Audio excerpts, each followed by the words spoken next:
Thom Hartmann here. My new book, The Hidden History of the Supreme Court and the Betrayal of America, has arrived. What if the Supreme Court did not have the power to strike down laws? Discover the hidden history of judicial review and this scam called original intent. Learn how we can save the planet by modernizing the Supreme Court. And most important, how we can democratize the Supreme Court now before it's too late. From the time Americans wake up until the time we go to bed, everything we do, touch, ingest, breathe, and use has been touched by the Supreme Court. In this book, I lay out the history of the Supreme Court from Alexander Hamilton until how the court overstepped its constitutional powers. America does not belong to the kings and queens of the court. It belongs to the people. The Hidden History of the Supreme Court and the Betrayal of America is available now in fine bookstores everywhere.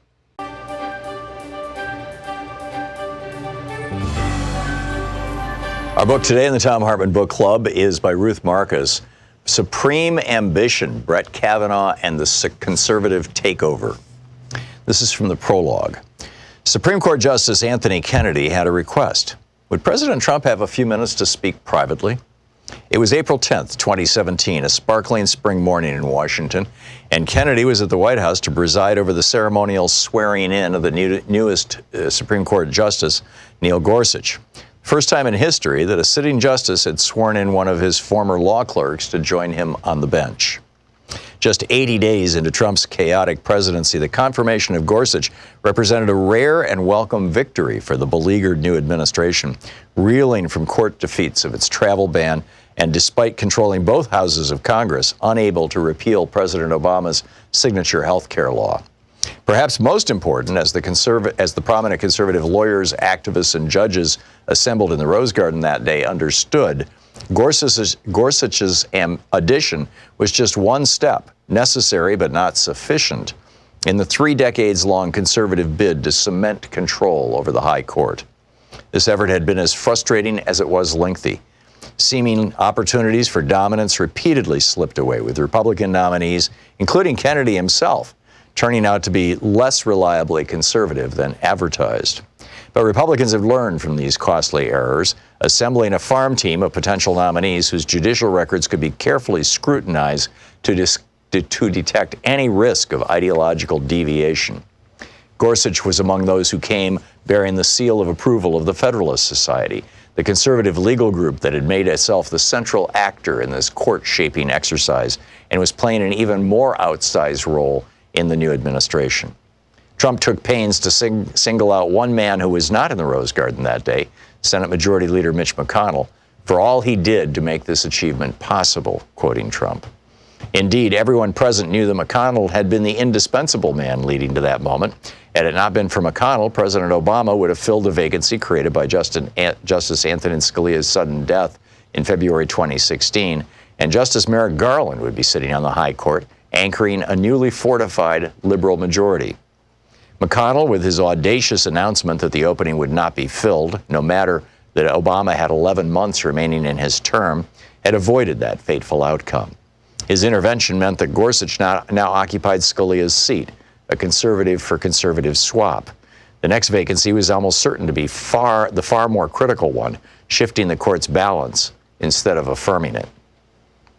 On that score, all eyes were on the 80-year-old Kennedy, then serving his 30th year on the high court and, by dint of age, years of service, and political allegiance, the most likely to depart. The swing justice on an already conservative court, Kennedy was pleased about Gorsuch, but he had another former law clerk in mind as he was ushered into Trump's private dining room for an unusual session with the president and White House counsel Don McGahn. Justices are routinely invited to the White House for social events, state dinners, and holiday parties, but at least until Trump took office, such one-on-one meetings were rare in the modern era. With its finicky notions about preserving the appearance of judicial independence, unlike the relaxed days when justices did double duty as private counselors to presidents such as Franklin Roosevelt and Lyndon Johnson. In the chronically leaky Trump White House, aides took pains to keep the Trump-Kennedy meetings secret. There were no public reports about the session, and only a few senior officials ever learned what Kennedy said to Trump that day. The justice's message to the president was as consequential as it was straightforward, and it was a remarkable insertion by a sitting justice into the distinctly presidential act of judge picking. As a candidate, Trump had upended tradition by issuing a list of judges. It ultimately grew to 21, including Gorsuch, from which he pledged to pick his Supreme Court nominees. Now Kennedy had a recommendation for Trump's list. "You named one of my former clerks," Kennedy told Trump. "You should think about another one, Brett Kavanaugh." When Anthony Kennedy spoke, the Trump White House listened, with good reason. During the campaign, when Trump, against all expectations, emerged as the Republican nominee and ultimate victor over Hillary Clinton, the issue of judicial selection had been a utilitarian means to an electoral end. The socially conservative and evangelical voters Trump needed to win were deeply, understandably suspicious of the thrice-married, once Democratic New Yorker. They were particularly dubious about how Trump would approach the critical task of shaping the federal judiciary, especially the Supreme Court. The list of high court candidates that Trump produced with the help of the Federalist Society, upending convention with typical Trumpian bravado, was explicitly aimed at calming their concerns, and it succeeded beyond the wildest expectations of its creators. On Election Day, more than a quarter of Trump voters identified the Supreme Court as the critical factor in determining their vote. White, evangelical, born-again Christians broke 81% for Trump to 16% for Hillary Clinton, meaning that Trump outperformed previous Republican nominees Mitt Romney, John McCain, and George W. Bush among such voters. In office, Trump not only keenly understood the politics of judicial selection and its importance for his reelection, he also gained a new appreciation for what the Supreme Court meant to a president's legacy. Thanks to McConnell's ruthlessness, Trump had inherited what no president had before, the gift of an existing vacancy. Supreme Ambition by Ruth Marcus. Want to connect with the show online? You can find the Thom Hartmann program on Facebook, Twitter, and Instagram. Hartmann program. Well, happy Thursday. Thom Hartmann here with you, and greetings, my friends, patriots, lovers of democracy, truth, and justice, believers in peace, freedom, and the American way. A lot going on. Congress is, in the House of Representatives, they are definitely going to have a vote, apparently, in fact, Congressman Pocan is going to try and call in around a half hour from now, a little more than that maybe, and give us an update. But what appears to be happening is that there will be a definite vote on a non-binding resolution. That's something that is not law, saying that, the president should not extend his little war with Iran. And then there is the possibility that there will be votes on a specific amendment to the War Powers Act and a specific revision of the authorization to use military force, or even a repeal of it. So we'll get into that in about a half hour with Congressman Pocan as we find out exactly what's going on. In the meantime, I just saw a tweet from Donald Trump Jr. saying, that the Democrats are all expressing sympathy for Soleimani. I have not seen any Democrat do that. I mean, Jr. is apparently as big a liar as Daddy.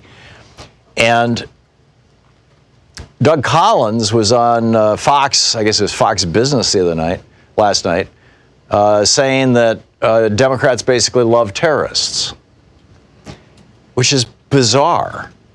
I mean, he literally said Democrats love terrorists, when it's really the Republicans who seem to be benefiting the most from acts of terrorism. Keep in mind, when George W. Bush came into office, he was widely viewed as an illegitimate president, put there by the Supreme Court. And, his popularity was in the toilet. It was tanked. And you had Richard Clark and others literally coming into his office, well, not literally with their hair on fire, but that was the phrase that Richard Clark used to describe how he was presenting himself to the president and the vice president, the national security advisor. And, the Sandy Berger, who was the national security advisor for the Obama administration, told me on this program that in early January of 2020, when they started the transition process from the Clinton administration to the George W. Bush administration, that he told Condoleezza Rice, the new incoming national security advisor, that her biggest challenge was going to be Osama bin Laden. Keep in mind, this was, 9 months before the attacks of 9/11.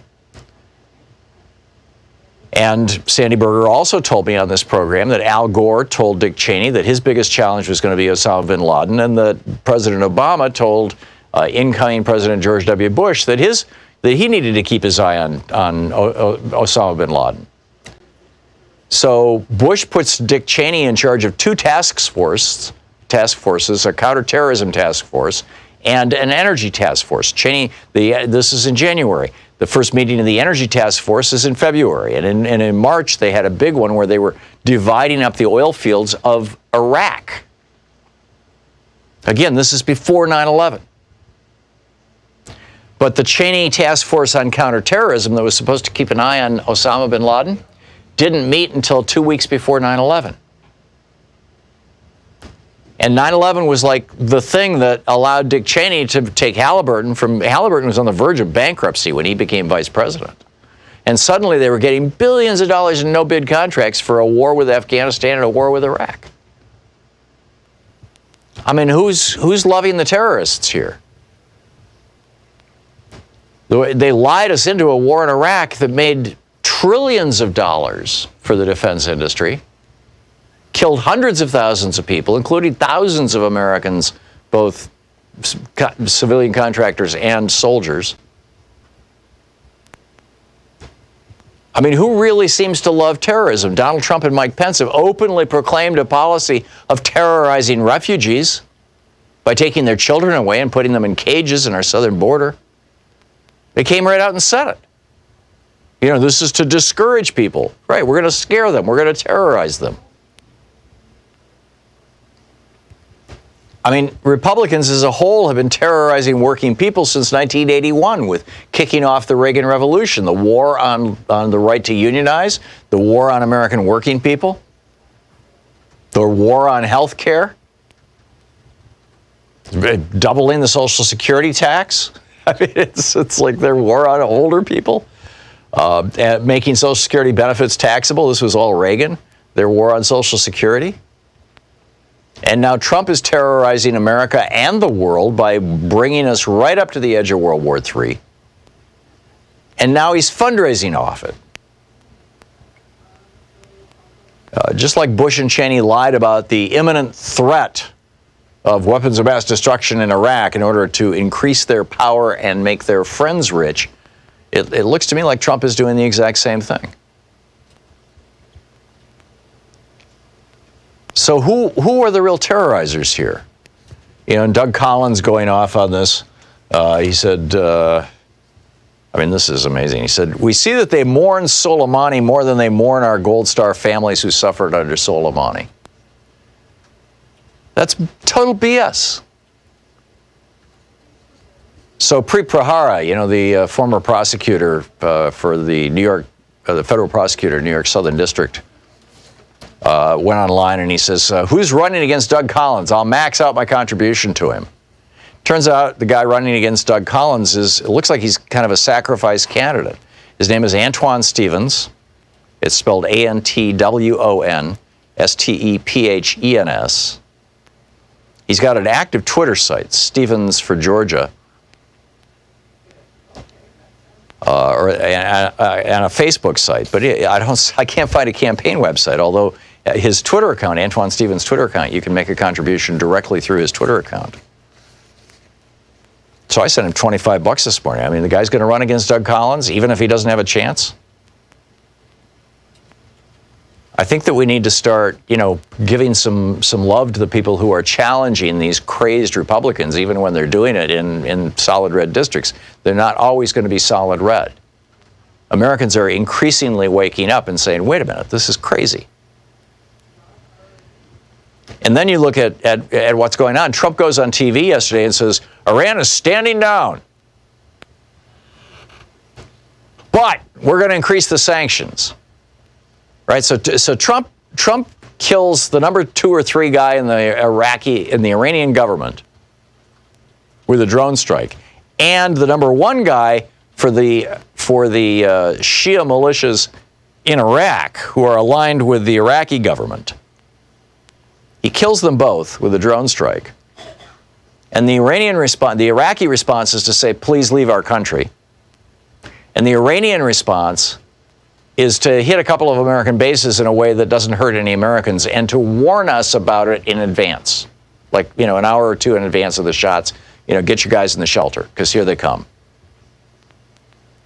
So Iran was clearly trying to ratchet down tensions and trying to avoid World War III.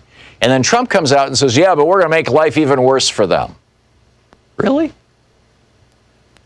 After you did something stupid and they responded in a very measured way? So now what's happening? Today, Iran has changed its tune to a small extent. I mean, there are all these militias all around the Middle East that are aligned with Iran. And Iran is, for example, the Hashd al-Shabi, Hashd al-Shabi, S-H-A-A-B-I. I'm not sure exactly how to pronounce it, but Hashd al-Shabi is this military network incorporated in Iraq that the Iraqi government recognizes that is an entirely Shia force. It's an off-the-shelf military. It's not associated with any government, although they have been financially supported by Iran. And Iran and Iraq are now allies. They're both now Shia majority countries. This was George W. Bush and Dick Cheney's work, basically turning Iraq over to Iran. Thank you very much, says Iran. But now Iran is saying, well, we're not all that sure. And then to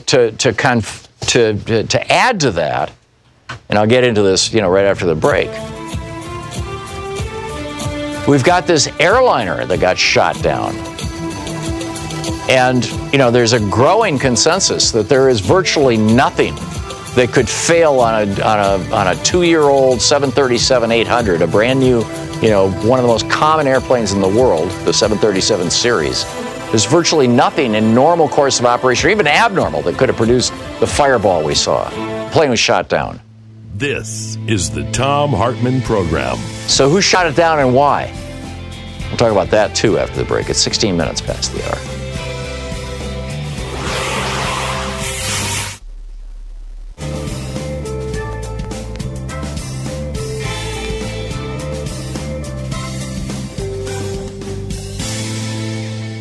And welcome back. Let's see here. Reginald in Long Beach, California, listening to KPFK. Hey, Reginald, you are on the air. Oh, Tom. Yeah. Thank you for what you do, Tom. I tell you, man, it's you're a ray of sunshine in a very dark world. Well, thank you, Reginald. I appreciate you reminding people of the fact that Pompeo and Pence, their eschatology, their belief in Armageddon and bringing in, chaos into the Middle East, right. It just kind of pushes that narrative that they have about the end of days, and to them, they're doing a public service, to the planet. And people need to be reminded of this kind of stuff. One of the things that really irks me about them with the global warming is they believe God's going to, fix the thing so right. They can just create as much damage as they possibly can. Yeah, it's the same thing James Watt said when Ronald Reagan put James Watt in charge of the Interior Department, and he started selling off federal lands for drilling, the drilling rights on federal lands, for literally pennies on the dollar. I mean, there's this gold rush, or oil and coal rush, and uranium rush. Absolutely. And when he was asked about why he did that by NPR, they asked him, why are you selling these lands off for pennies on the dollars? It's going to ruin some of our national parks. And he was like, Jesus is going to return to the earth, and he's going to make all things new. That's it.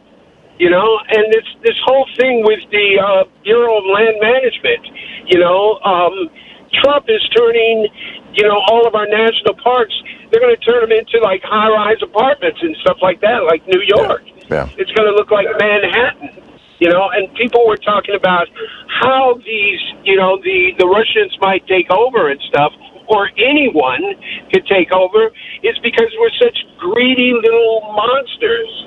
You know, well, I don't think we are collectively. I think that there's a strong collective sense among the American people that we should be looking out for each other. That you know, I mean, you look at the polling on things like Social Security or Medicare. It's in the 80 and 90% region. You know, the higher minimum wage. It polls in the high 70% region. Absolutely. I don't think that Americans are greedy. I think there are some Americans who are greedy, and their greed is out of control, and we call them oligarchs and billionaires. But I think the American character is more egalitarian. It's more consistent with the historic messages of the world's great religions, frankly. I think you're absolutely right. The unfortunate thing is that there's a mid-management talent that's called Congress that just kind of allures people with this nonsense that they can all be rich, and they believe that they can all be rich, and that the only thing we have to do is just tighten up and, use our bootstraps to get higher, quality right. of life. And a lot of people don't have any bootstraps. And the other part of that problem, Reginald, is that in 1976, the U.S. Supreme Court legalized individual and corporate. The individual was 76, corporate was 78. Legalized the bribery of politicians. And so you have a United States House and a United States Senate that in both cases, most of their members are on the take. And that is the problem, and we need to reverse that Supreme Court decision. I wrote a whole book about this called "The Hidden History of the Supreme Court and the Betrayal of America," and that was one of the major betrayals. And we need to wake up to that. We'll be back. It's 20 minutes past the hour.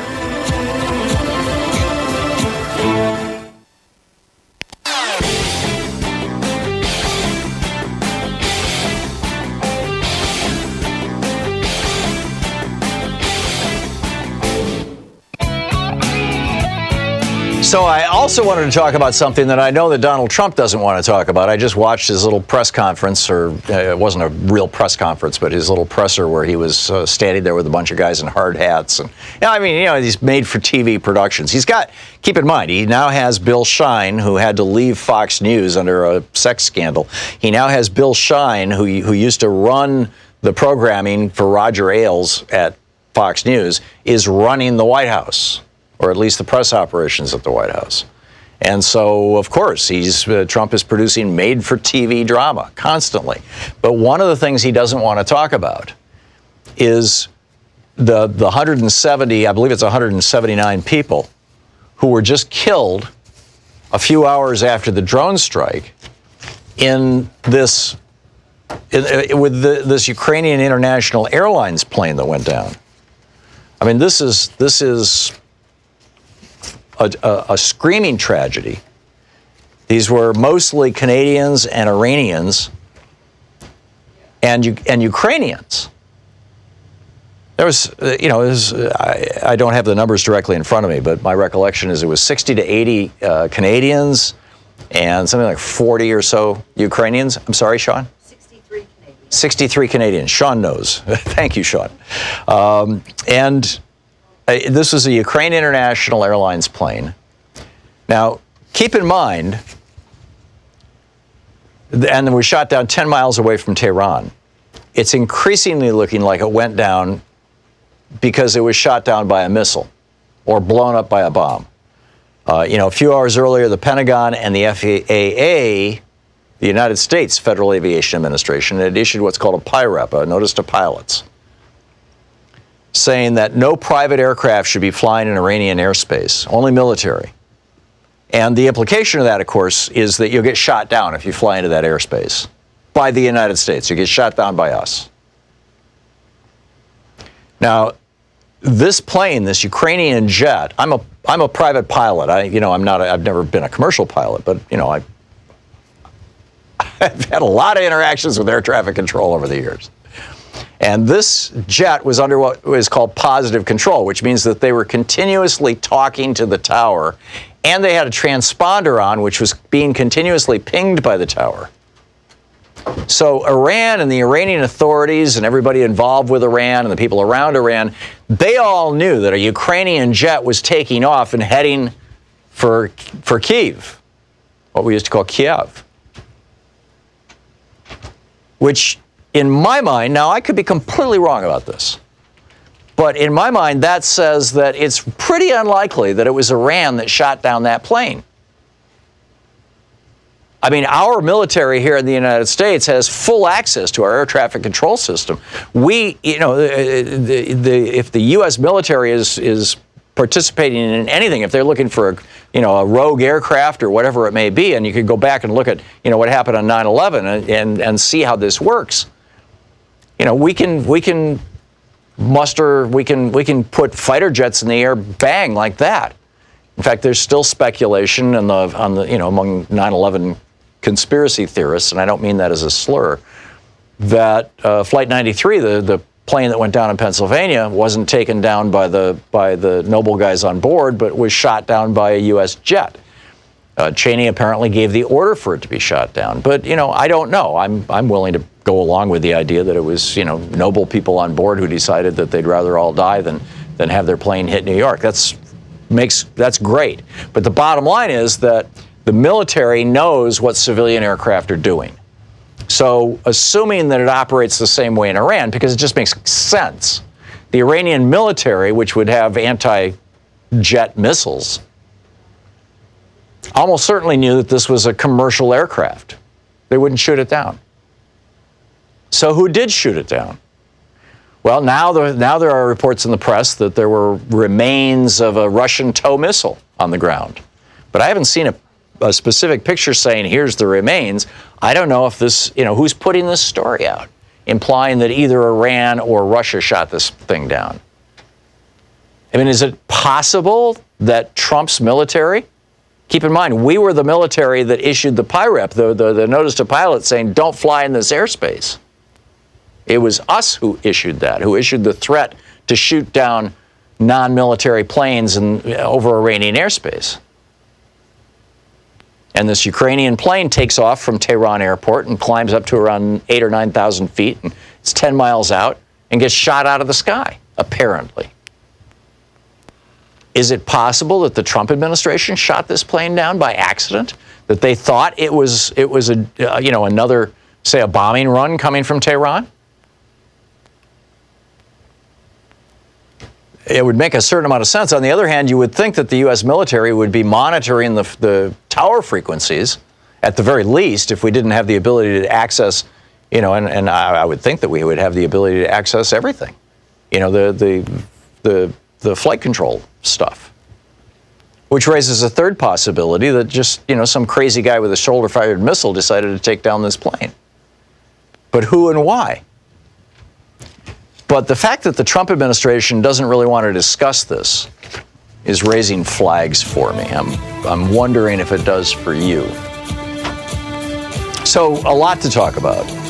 In our second hour, Professor Richard Wolff is going to drop by. We're going to be talking about the economy in general and what the impact of 20-plus states raising the minimum wage is going to have on the economy. And in our third hour, Katrina vanden Huevel has a brilliant piece in the Washington Post. She's going to drop by to discuss that. So we've got a lot coming up today. Stick around. You're listening to the Thom Hartmann Program. Call 202-808-9925. And Katrina, of course, is the publisher of The Nation magazine. We'll be back. It's coming up on 28 minutes past the hour.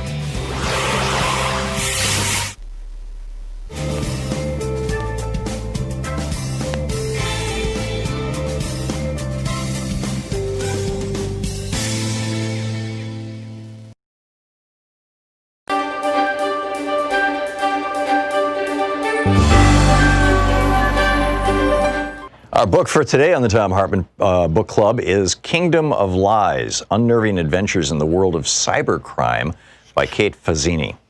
This is from the preface. It didn't take me long in my career as a cybersecurity executive to figure out everyone was lying to me. The biggest lie of all came at the very beginning, that cybersecurity is hard, certainly too difficult for someone who lacks years and years of deep technical training. That is no place for writers. That thicket of incomprehensible jargon alone seemed meant to discourage outsiders like me from entering the field. They told me I could never hope to understand the terminology unless I'd worked around it for a very long time, unless I had a special and complicated certification, unless I knew how to take apart and reassemble a computer, unless I knew how to code in Python and could read it, interpret it, and spot problems on site. And if I somehow managed to learn the lingo, the learning curve for the rest of it would prove insurmountable. Lies, lies, lies. It's unfortunate because there's a huge gap between the demand for cybersecurity workers and the people available to fill those jobs. I think one of the reasons for that is because people can't imagine themselves doing this kind of work. Can you use a smartphone, make a PowerPoint, think on your feet, ever organize a night out to the movies with your friends that went well and nobody crashed their car to or from the event? Welcome to the 21st century's hottest career path. Are you able to charm the pants off women? Did you escape an abusive marriage? Have you ever hosted a toddler's birthday party at your home? Honey, I want you on my cybersecurity team. After reading the stories in this book, you will understand that what makes cybersecurity complicated is the complexity of human beings. So if you know how to deal with people, you can handle internet security. If you understand what makes people tick, not only will you be able to recognize a threat, you'll be one step ahead of your adversary. During my career as a cybersecurity executive at multinational corporations, a journalist for Wall Street Journal and later CNBC, and a professor at Georgetown University, I've met a lot of fascinating people. From the hackers who perpetrate malicious attacks to the security professionals who try to prevent these incidents from happening, and the alphabet soup of government agencies that do damage control. At the end of the day, they're all fathers, sons, mothers, sisters, and spouses. In other words, people just like us. Yes, the white hats cross paths with black hats and change alliances more frequently than you might expect, but they're driven by the same desires as the rest of us, even if sometimes it feels as if everyone in cybersecurity is allergic to the truth. As a professional, I was told a great many lies about the field I've grown to love so much.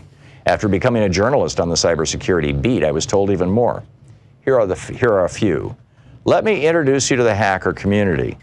This lie is usually delivered with a wink and a nod from someone who thinks they know every hacker on the planet. The truth of the matter is there is no hacker community.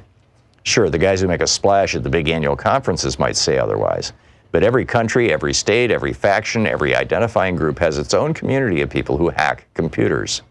Some of them are extremely conservative. Others are massively liberal. Some fall in between.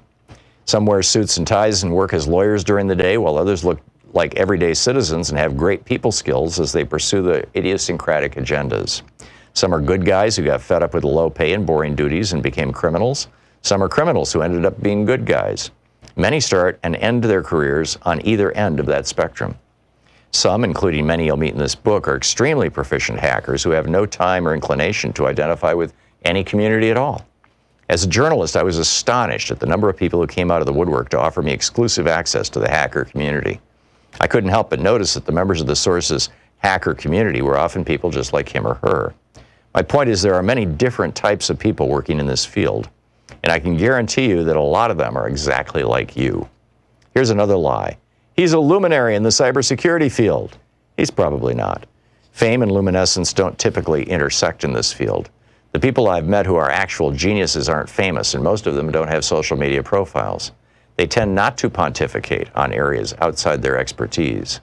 The people who are constantly headlining conferences and who are so often offered up to me for interviews have less insight than those who stay underground. Anything a high-profile hacker is willing to share typically carries with it a massive and crystal clear agenda that I've learned to spot from a mile away. Even if a conversation is off the record, the intel coming from a top government official or other marquee corporate cybersecurity name carries little novel information. The only people who have illuminated the way for me in this world, and in this book, have been genuine practitioners who never held a C-level title. You've never heard of them, and because I've changed their names to protect their privacy, you probably never will. They are luminaries not because of the degrees they've collected or the events they've headlined, but because they carry a lantern that guides the path for others. These types of people typically don't have a public relations team. One of my favorite lies, he doesn't know what he's talking about. This one is usually delivered by someone who asserts that he or she knows the cybersecurity field better than anyone else. These people will brag that they know what it's like to be a hacker and can do things that no one else in the room can do. I'm always wary of those who try to establish their bona fides by discrediting the expertise of other cybersecurity professionals. The depth and breadth of this field is so vast that anyone who works in it is an expert at some part of it. And I have yet to meet someone who is an expert at all of it, not even close. Every view of an incident is informed by the reviewer, what he sees, what her level of expertise is, and that changes over time. It's like asking someone who lives in the plaza to describe Manhattan. The book is Kingdom of Lies by Kate Fazzini. Thom Hartmann here. My new book, The Hidden History of the Supreme Court and the Betrayal of America, has arrived. What if the Supreme Court did not have the power to strike down laws?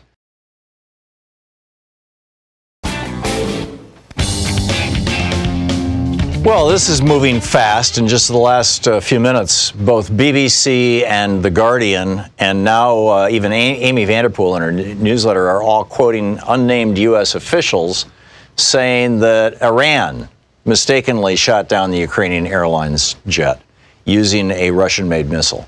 Now, that makes a lot of sense. So let's say that, let's just go with that as an assumption, that Iran shot down this plane, that 167 people are dead because somebody in Iran was trigger happy or nervous or, whatever. Why was Iran pointing missiles at the sky? Because Donald Trump had assassinated Soleimani.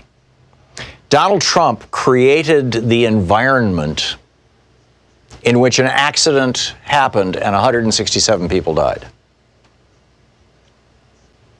I mean, if you walk into a bank and pull out a gun and say, okay, this is a stick-up, and a guy standing in line has a heart attack and falls over and dies, or let's be a little more direct, and a guy standing by a window says, oh my God, I got to get out of here, and tries to jump out the window, and as he's jumping out the window, the glass slashes his neck and kills him, and he bleeds out on the street.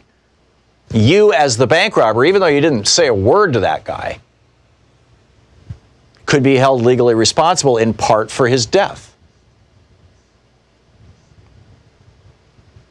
So I'm just not seeing any discussion in the media of Trump's culpability or the Trump administration's culpability in the death of these people in this commercial jetliner, even if it was shot down by Iran, which makes perfect sense to me.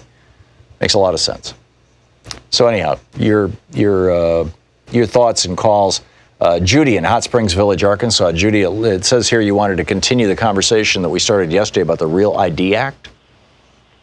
Yeah, I just wanted to, real quick, I went in just a little bit ago to Arkansas, and they've been sending out information when we were getting our car tags renewed for the last several years. Mm-hmm. With the information on it. Well, apparently now they have a quiz, which is really neat. So I went in and fortunately for women, at least in Arkansas, and I've been married twice, if you have a passport, you don't need your marriage or divorce decrees and all that stuff. Oh, that's great, because you've already provided it to get the passport. Yeah, I went through the whole thing, and I need my U.S. passport or passport card, current driver's license or ID, Social Security card, and either 2 utility bills or they give you other choices. So, and then they give you, say, congratulations. You can print it out, and they'll tell you if that's sufficient documents or not. Or no, I get it. I get it. And Judy, then you can even pre-register to get it to get through it faster. That's great. That's great. Judy, thank you. Thanks for the update. Michael in Bronx, New York. It's not the Bronx anymore. Hey, Michael, what's up? Hey, Tom. How you doing? Good. I just have to take issue with the tweet from Donald Trump Jr. and then the statement from Doug Collins saying that Democrats love terrorists. Right. Here's why they put not 1 foot but 2 feet in their mouths. First off, they cannot bring themselves to say that it's the Democrats that are following the laws domestically and internationally. Are Republicans doing the same thing? I don't think so. But then this is the same party, Republicans, that always want to play the Christian card, and it want to be about Christian morals and family values. If you go back to the Christian teaching, what did Jesus say? Love your enemies and pray for them. Yeah. And don't do any harm to them or retaliate or anything like that. So you're going to call yourselves Christian, but then you're going to chastise the Democrats for doing something that's Christian. Does that make sense? No, these guys are not Christian, and or at least they're not followers of Christ. I mean, this is nuts. Michael, thank you for the call. Jason in Winter Haven, Florida. Hey, Jason, what's up? Hello. Hey. I'm good, Tom. Thank you. I contacted my 2 senators this morning and told them to back this War Powers Act that limits Trump. I mean, this is bonkers. Yeah, and people in red states crazy. like you are, Jason. You've got Rubio and Rick Scott as your senators.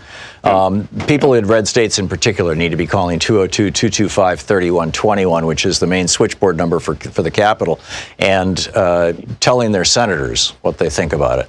Or if you have a Republican congressperson, a member of the House of Representatives, call them as well. I mean, this is important stuff. Jason, thanks for the call. Zoe in Encino, California. Hey, Zoe, what's up? Hi, Tom. Hey. I call you for therapy. Okay. And I'll tell you why. I am a therapist, and I'm a human being, and therapists do need therapists, believe it or not. I think the good ones are the ones that check in on themselves so they don't get their own issues mixed up with their clients. Yep. I am retired now, and I want you to know that you hit the nail on the head this morning when you talked about terrorism and how Trump is terrorizing American people. Right. And I saw this vision of bubbles. One bubble is for the people that are truly having symptoms of similar to PTSD, the anxiety, the depression, all of those things. They're not sleeping, da-da-da-da-da-da. And I will say that I have those problems. Well, and the other bubble is apathy. You've got the people that are like the little, what do you call them, hamsters going around and round and round on their little wheel because they have so much to take care of and they don't even really take in the news, the real news. And then you have your bubble of 1%ers, the people that are making so much money off of all of this. And I don't understand. The stock market keeps going up, up, up, up. Now, who can afford to be contributing to the stock market? Usually, you buy when it's low. You don't buy when it's high.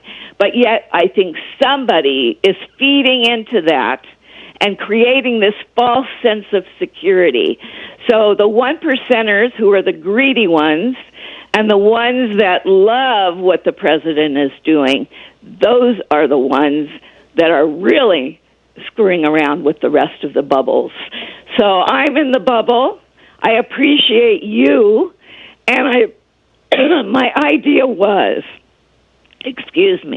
my idea was for you to put it out there for people to identify what bubble they're in, a little reality check. Right. And then once we do that, then we put out there we want a good psychiatrist and we want an honest attorney, and let's do a class action suit against Mr. Trump for creating these bubbles that we're all somehow Zoe, entering. a great suggestion, and unfortunately, and thank you for the call. Unfortunately, you can't sue, the president like that. But your point is really well taken, and in fact, I covered this. I think it was about a week or two ago, and it was just a fascinating story. It was in one of the medical journals, and then it migrated from there to the mainstream press. That in the 8 years prior to Trump coming into office, suicides and deaths from drug abuse, if you take out the specific spike caused by Purdue Pharma, promoting their pills, basically these numbers have been declining for the last 8 years. And Trump comes into office, and now the suicide and alcoholism and liver failure and deaths from opiate overdoses, they have all been on the rise for the last 3 years. And I think, Zoe, is what you were talking about. I think Americans are experiencing post-traumatic stress disorder from Trump. So, we'll see. Howard, Muncie, Indiana, you wanted to point out that Donald Trump said that somebody maybe somebody made a mistake with the plane. You're absolutely right. Go for it. Yeah, he just made a short sentence about it. But the thing is that he also said, I really don't know enough about it to comment any further. Yeah. That's what he said. Get back to the guy that got killed, Soleimani. Yeah. Did someone say, and I think even Democrats have said, he's responsible for the death of around 600 U.S. soldiers over the years? Well, arguably, yeah. I mean, that's sort of like saying, that George W. Bush was responsible for the death of 500,000 Iraqis.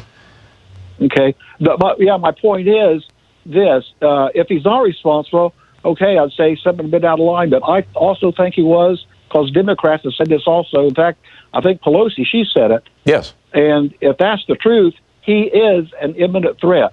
If he's out there to be taken out, he needs to be taken out because he is a threat. That opinion, Howard, is spreading rapidly across the United States. It's seized most of the Republican Party, and the idea that taking him out was a good thing is even increasing among Democrats and independents. But although it's still very much a minority position, the question isn't whether you should take Soleimani out or stop him or whatever. The question is when and under what circumstances. Do you really want to kill the guy when he's carrying a message from the Iranian government to the Saudi government about how to negotiate a de-escalation of tension between the two of them? Do you really want to kill the guy and at the same time take out the guy who's the leader of the largest Shia militia in Iraq that has the ability to really cause some harm to our soldiers, that had been working with us? They're not collaboratively, but doing the same thing, taking out ISIS. I mean, the main force that destroyed ISIS in Iraq wasn't us. It was this Shia militia, and along with the Iraqi military. And we just blew that all up. We totally screwed that up. So, Tom, yeah, go for it. From my standpoint, I'll just say this. I may have been a little harsh about it. If he had been that kind of threat and had killed, responsible for 600 American soldiers. If he's out there in the open, if he's a target, do him in. Yeah, see, you're doing this black and white thing, and I get it. But there's a smart way to do things, and there's a stupid way to do things. And what I'm saying is that Trump did this the stupid way. We'll be back. It's 45 minutes past the hour.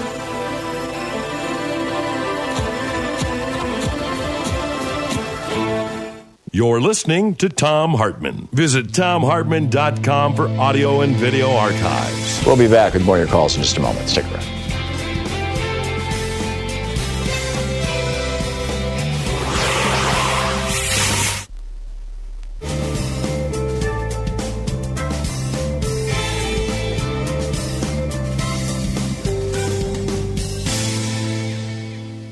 And welcome back. Christopher in Vancouver, Washington. Hey, Christopher, what's up?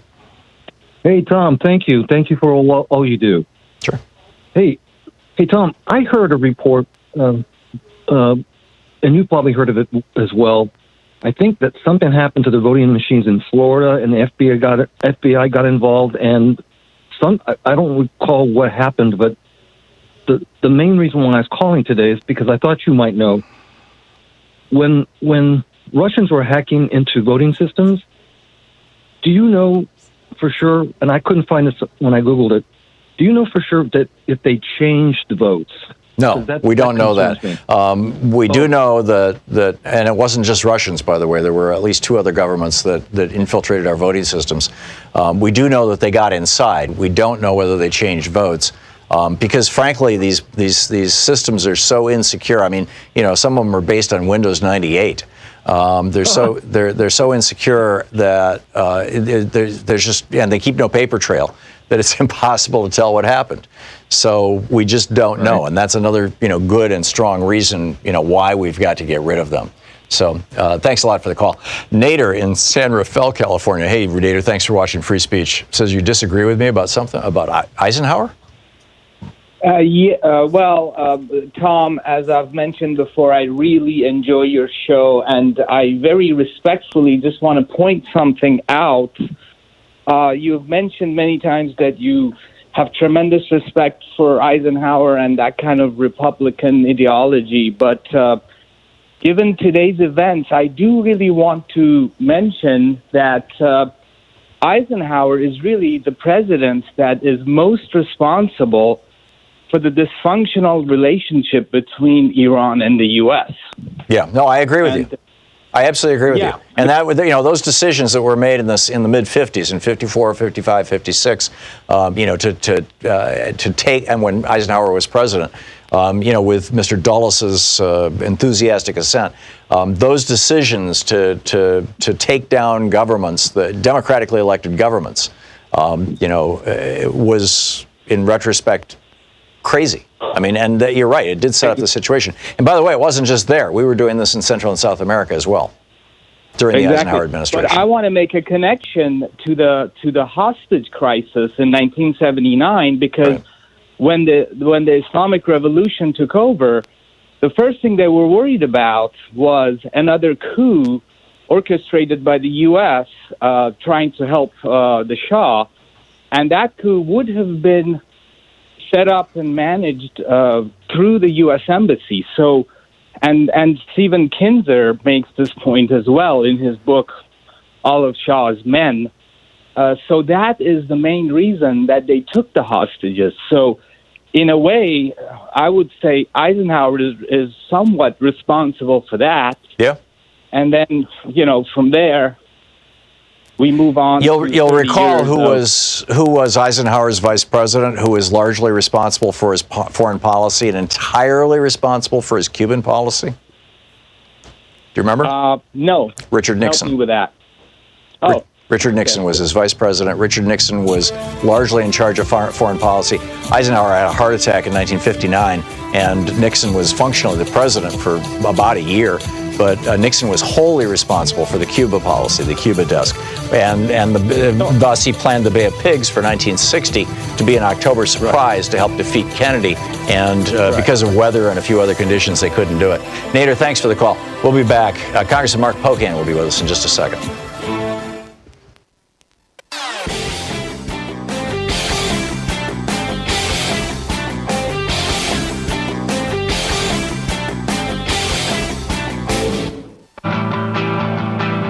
It's 10 minutes before the hour. We've been talking about, what's going on around the world and coming back to what's going on in Congress. I mentioned at the very beginning of the hour that we were hoping to get a report from Congressman Pocan, and sure enough, he's on the line. Congressman, welcome back. Thanks, Tom. Glad to be here. Great talking with you. So I understand that there is a non-binding resolution that's being voted on in the House today. Then there's two other pieces of actual legislation that could constrain Trump that may or may not be voted on. And then there's something happening over in the Senate that may have to do with all of the above. Can you bring us up to date on exactly what's going on? Yeah, I can't speak as directly to the Senate, although I think Tim Kaine is trying to move his resolution, a war powers resolution, through the Senate. But on the House side, today we have what's called a concurrent resolution, which is essentially why it's non-binding, but also it doesn't go to Donald Trump for approval, so it'd actually be a vote of Congress that can't be vetoed, as I understand it, which is why that's the vehicle that's being used. Also, language had to be used in a way that it could go to the Senate and be privileged, which means it would take 51 votes as opposed to 60 votes. So that's the concurrent resolution that I think we're all supporting. It's going to be on the floor today to essentially say that Congress has to reassert its authority. Secondly, there are two other bills that I think could be moving as early as next week, which is Ro Khanna's piece of legislation about no money going to a war with Iran, which we had as an amendment for the National Defense Authorization Bill, but got taken out in the final bill. And then Barbara Lee's bill that she's been trying for years to repeal the 2002 authorization to go into war that happened after 9/11. Yesterday, when we had our classified briefing, this is non-classified information, but the White House essentially said the reason they had authority to assassinate Mr. Soleimani was because of Article 2, which is the powers of the presidency, which meant nothing, and the AUMF from 2002. And their argument is because it happened on Iraqi soil, that's good enough to be used by the loosely worded 2002 authorization to go into war that was dealing with Saddam Hussein, which is clearly crazy, but that's part of the reason why we've been trying to change that. And I think we can get some bipartisan support for that because we have previously gotten bipartisan votes on Congress to have a new authorization. So that's the three things that are moving in the House. Today's essentially, I guess you'd call it, it is a part of a War Powers Act, if it's a concurrent resolution, and then the two other pieces of legislation, Ro Khanna's and Barbara Lee's. Right. Great. Thank you for that. Are you noticing? I mean, you have Republican colleagues. I don't know how cordial or social you may be with them, but are you finding that Donald Trump's performance, this whole little song and dance, the assassination of Soleimani, and then the few days subsequent to that, has rattled any of your Republican colleagues? Sadly, other than, Senator Lee from Utah and I believe it was Senator Paul, who were very skeptical of yesterday's classified briefing that they had in the Senate, like we had in the House, and talked about how awful it was, because I think that is the best way probably to describe it. We have seen very few people being willing to break from Donald Trump on anything in the House. And, in fact, to the point of watching some of the rhetoric, I think it was Representative Rutherford from Florida accused Pramila Jayapal, my co-chair. We had a Progressive Caucus press conference yesterday afternoon after the classified briefing, accused her of being an Ayatollah lover, which is just so absolutely ridiculous. And then I think Representative Collins from Georgia had something similar, that we were mourning Soleimani's death, and that somehow Democrats were in with the Iranians rather than the United States. Just the stupid rhetoric that they still are putting out there, that is as basic and simple as Donald Trump is, unfortunately still seems to permeate the Republicans' attitude in the House. Yeah, it's extraordinary. What's the latest on the articles of impeachment? Well, I think most recently Nancy Pelosi said she's going to send them soon. I think, again, they're still trying to get some assurances to have a fair trial in the Senate. But I'm really glad she's held them back. I think it's given time to let the American people see exactly what's going on. I know I've said this so many times on your show, Tom, but I think it's always worth repeating. When I go back to places like my home state of Wisconsin, if you were accused of a crime that you weren't guilty of and you had a witness, you would do everything possible to make sure that person could testify to profess your innocence. Right. Just the opposite of Donald Trump. He claims he's got all these people that can profess his innocence, but he can't let anyone go and swear within the law that they're going to tell the truth that can proclaim innocence, which, again, doesn't pass the smell test. And I think we're really, trying to drive that message home as Chuck Schumer's trying to get witnesses for the Senate trial. But two, just in the time that's happened since we've done the impeachment in the House, we've seen the 91 minutes after that perfect call with the Ukraine, where the email went out about holding back funds. Right. We've seen other emails really laying out exactly what happened. So I think it's been useful in her holding back, trying to get a fair trial in the Senate, especially when you have Mitch McConnell and Lindsey Graham already admitting that they're going to be impartial, not impartial jurors. There was a whistleblower leak either late last week or earlier this week, suggesting that the reason why Deutsche Bank was the only bank in the Western world that was willing to loan money, $2 billion to Donald Trump after his third or fourth bankruptcy, was because they were being backstopped by VTB Bank, the Russian bank. It's a state-owned bank. It's sort of, Putin's money pot. Has that been verified? Is that making any waves? I think, where you've got 6 committees essentially that have some jurisdiction over looking at the various aspects of what Donald Trump's been doing since he's become president. And I know that part of the efforts have been to try to get his tax returns right, which will show us a little more in some of these areas. And then part of it is really trying to connect what he's doing to the Emoluments Clause and other things. So I think it's very likely that some of this could continue to happen in the coming months by those 6 committees, but nothing explicitly this week. We've really been immersed in what happened with Iran. Yeah, remarkable stuff. Congressman Mark Pocan, thanks so much for dropping by today. Of course, Tom. Thank you. Great talking with you. I really appreciate the update. It's, get it right from the horse's mouth. We're hitting the top of the hour. We will be back in just a moment with Professor Richard Wolff and all things economic. You're listening to Thom Hartmann.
Thom Hartmann here. My new book, The Hidden History of the Supreme Court and the Betrayal of America, has arrived. What if the Supreme Court did not have the power to strike down laws? Discover the hidden history of judicial review and this scam called original intent. Learn how we can save the planet by modernizing the Supreme Court. And most important, how we can democratize the Supreme Court now before it's too late. From the time Americans wake up until the time we go to bed, everything we do, touch, ingest, breathe, and use has been touched by the Supreme Court. In this book, I lay out the history of the Supreme Court from Alexander Hamilton until how the court overstepped its constitutional powers. America does not belong to the kings and queens of the court. It belongs to the people. The Hidden History of the Supreme Court and the Betrayal of America is available now in fine bookstores everywhere.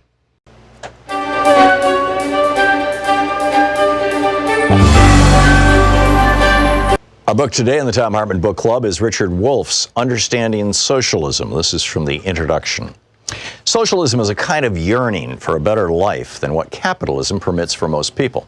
Socialist yearnings are as old as capitalism itself because they are its products. Where and when capitalism's problems and failings have accumulated criticism and critics, socialist voices have arisen. And so it is again now. Any serious discussion of socialism must begin by acknowledging socialism's rich diversity. Whatever particular aspect of socialism we choose to analyze, they need to be located within socialism's complexity. That avoids presenting one's own interpretation as if it were the entirety of socialism. In this book, I focus on the economic aspects of socialism, how it differs from capitalism in broad outlines. I'm more interested in socialist critiques of capitalism and their implications about socialist alternatives than in the particulars of the few early experiments in erecting socialist systems, USSR, People's Republic of China, and so on, that history so far offers. Finally, my own education and work constrain me to concentrate on Western Europe and North America. Some important aspects of socialism are thus not covered or discussed here. Yearnings for better lives, such as socialism proposes, are not new. In slave societies, the slaves hoped and dreamed of lives less hard and less out of their own control. Their yearning aimed to obtain freedom. They sought social change that would preclude any one person being the property of another. In feudal societies, the serfs, free in the sense that no one owned them, yearned for better lives too. Their subordination to lords included heavy labor and other burdens that they wanted lifted. They hoped and dreamed of a society in which they would not be bound to the land, the lord of that land, and the feudal dues of labor and subservience. The serfs mobilized in the 1789 French Revolution to demand liberty, equality, and brotherhood. In effect, the serfs had expanded on what the slaves had called freedom. In the American Revolution against British King George III, the revolutionaries were neither slaves nor serfs. They were mostly self-employed farmers, craftspeople, and merchants subject to a foreign feudal kingdom. They wanted liberty as individuals to pursue their dreams without hindrance from feudalism or monarchism, whether foreign or domestic. They added democracy to the goals advanced by the slaves and serfs before them. The different systems of slavery, feudalism, and small-scale self-employment produced masses of people yearning for better lives. Eventually, each of those systems provoked revolutions. Many people then sought to break away from and go beyond those systems. The French and American revolutions marked key moments in the social transformations of major pre-capitalist systems into capitalist ones. By capitalist system, we mean that particular organization of production in which the basic human relation is employer-employee instead of master-slave, lord-serf, or individual self-employment. The revolutionaries who wanted and built capitalism hoped and believed the transition to employer-employee relations of production would bring with them the liberty, equality, brotherhood, and democracy they had yearned for. The revolution's leaders promised to themselves and to the people they led that those goals would be achieved.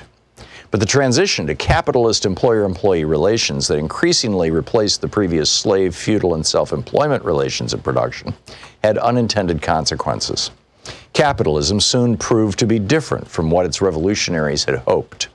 While it enabled some people to be more free and more independent than slaves, serf, or self-employed subjects of monarchies had been, it also seriously limited freedom, independence, and democracy for many. Capitalism betrayed many of the promises made by its advocates. It produced and reproduced great inequalities of income and wealth.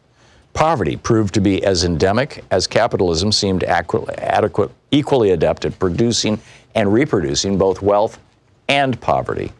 The capitalist rich used their wealth to shape and control politics and culture. Democratic forms hid very undemocratic content. The cyclical instability attending capitalism constantly threatened and hurt large numbers of people, and so on. Growing numbers of employees within capitalism began to yearn for better lives. They defined those yearnings first in the familiar terms of the earlier French and American revolutions: equality, fraternity, liberty, and democracy. They criticized a capitalism that failed to deliver those to most people and demanded social changes to achieve them. Many people still continue to want a better, softer, friendlier capitalism, where government regulates and intervenes to achieve more of what the French and American revolutionaries had yearned for and promised. They are also often self-defined as socialists. However, capitalism's development provoked another, different perspective that also called itself socialism. In that view, capitalism had not broken from slavery, feudalism, and monarchy nearly as much as its advocates had imagined. Slavery had masters slaves, feudalism had lords serfs, and monarchy had king subjects as their key sources of their inequalities, lack of freedom, oppressions, and conflicts. The employer-employee relation of production and capitalism generated parallel problems. Capitalism installed monarchies inside individual workplaces, even as monarchies outside workplaces were rejected. Kings mostly disappeared, but inside workplaces, the owners or their designated boards of directors assumed king-like powers. The book Understanding Socialism by Richard Wolff. Want to connect with the show online? You can find the Thom Hartmann program on Facebook, Twitter, and Instagram.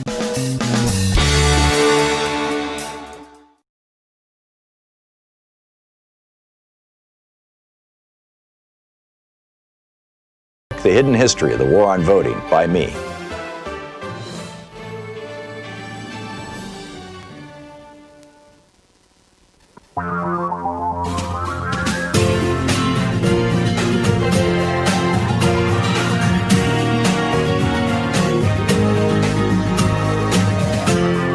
This is the Thom Hartmann Program. And welcome back. Thom Hartmann here with you. On the line with us is our old buddy, Professor Richard Wolff, the economist, co-founder of Democracy at Work. His most recent book, Understanding Socialism, democracyatwork.info, and rdwolff with 2fs.com are his websites. Professor Wolff, welcome back. Are you there? He's not there. Well, I'm going to put him on hold so that Lise and Nate and Joyce can figure out what's going on. Pretty much everybody is confirming right now that the Ukrainian plane that went down, in fact, was shot out of the sky. It's increasingly looking like it was shot out of the sky by a Russian system, which would mean it was probably out of Iran, which means that the Iranian accidentally shot down an airplane taking off from their own damn airport, which is, if that's the case, as I said earlier, I think that is Donald Trump's responsibility. Paul in Woodinville, Washington, you wanted to riff on this a bit? Yeah, Tom. I was going to talk about what you were saying about, Trump's culpability in what happened to the people on the airliner, mm-hmm. and what that really is in law that would be referred to as felony murder, and that is the death of an innocent person in the commission of a felony. Mm-hmm. And it doesn't mean that the person, the criminal, have to actually kill the person who dies. Right. It's just the person dies in the commission of the crime or afterwards. In your example of a bank robbery, as a result of it, right? And actually, for instance, in your example of a bank robbery, if the bank guard were to draw his weapon to protect the bank and fire it and hit an innocent person and kill him, the bank robber is actually liable for that. That's felony murder because the bank robber is the one who started the incident. Right. He created the situation in which the death was more likely to occur. Correct. And that's what Trump did here. So can you imagine if this was Obama? I mean, it's. Oh, yeah. I mean, they would be talking about putting him in jail. I mean, it's just incredible. Okay, Paul, thanks a lot for the comments. That's spot on. Margaret in Santa Barbara, California. Hey, Margaret, what's on your mind? Hi. Yes, I was going to suggest that people tune into the CBC reports about the Canadians killed. There were 138 people headed for Canada. 64, I guess, were citizens, but these were primarily students, faculty. I mean, and if you read all of the universities across Canada affected by the loss of these people, it's just absolutely tragic. I mean, I can barely talk. These were exchange students, and were they? No, I mean, many people. Many of them were Iranian Canadians, and then there were non-Canadian citizens who were students and faculty also returning from holiday in Iran. So it wasn't that they were coming back. It wasn't that they were leaving Iran because they had been advised this region is going to get hot. You better get out of Iran.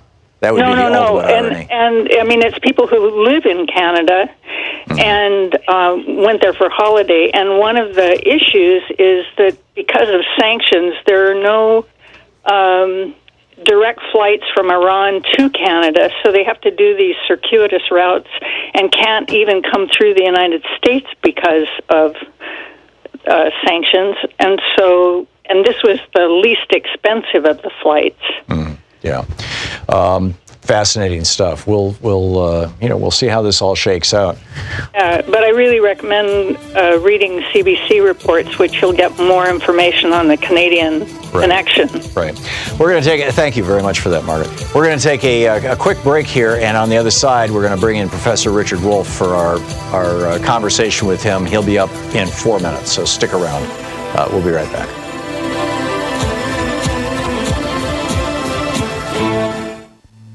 This is the Thom Hartmann Program.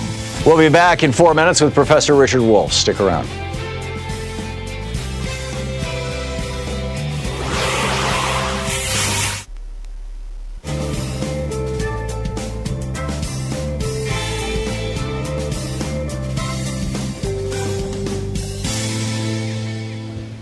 And welcome back. John in Springfield, Ohio. Hey, John, what's on your mind today? I want to tell you when... I'm listening, John. When I was babysitting for my granddaughter back in 2001... Mm-hmm. John, don't be listening to your TV. There's a delay there. Yeah, turn it down. I was watching either CNN or MSNBC that said that plane over Pennsylvania was shot down.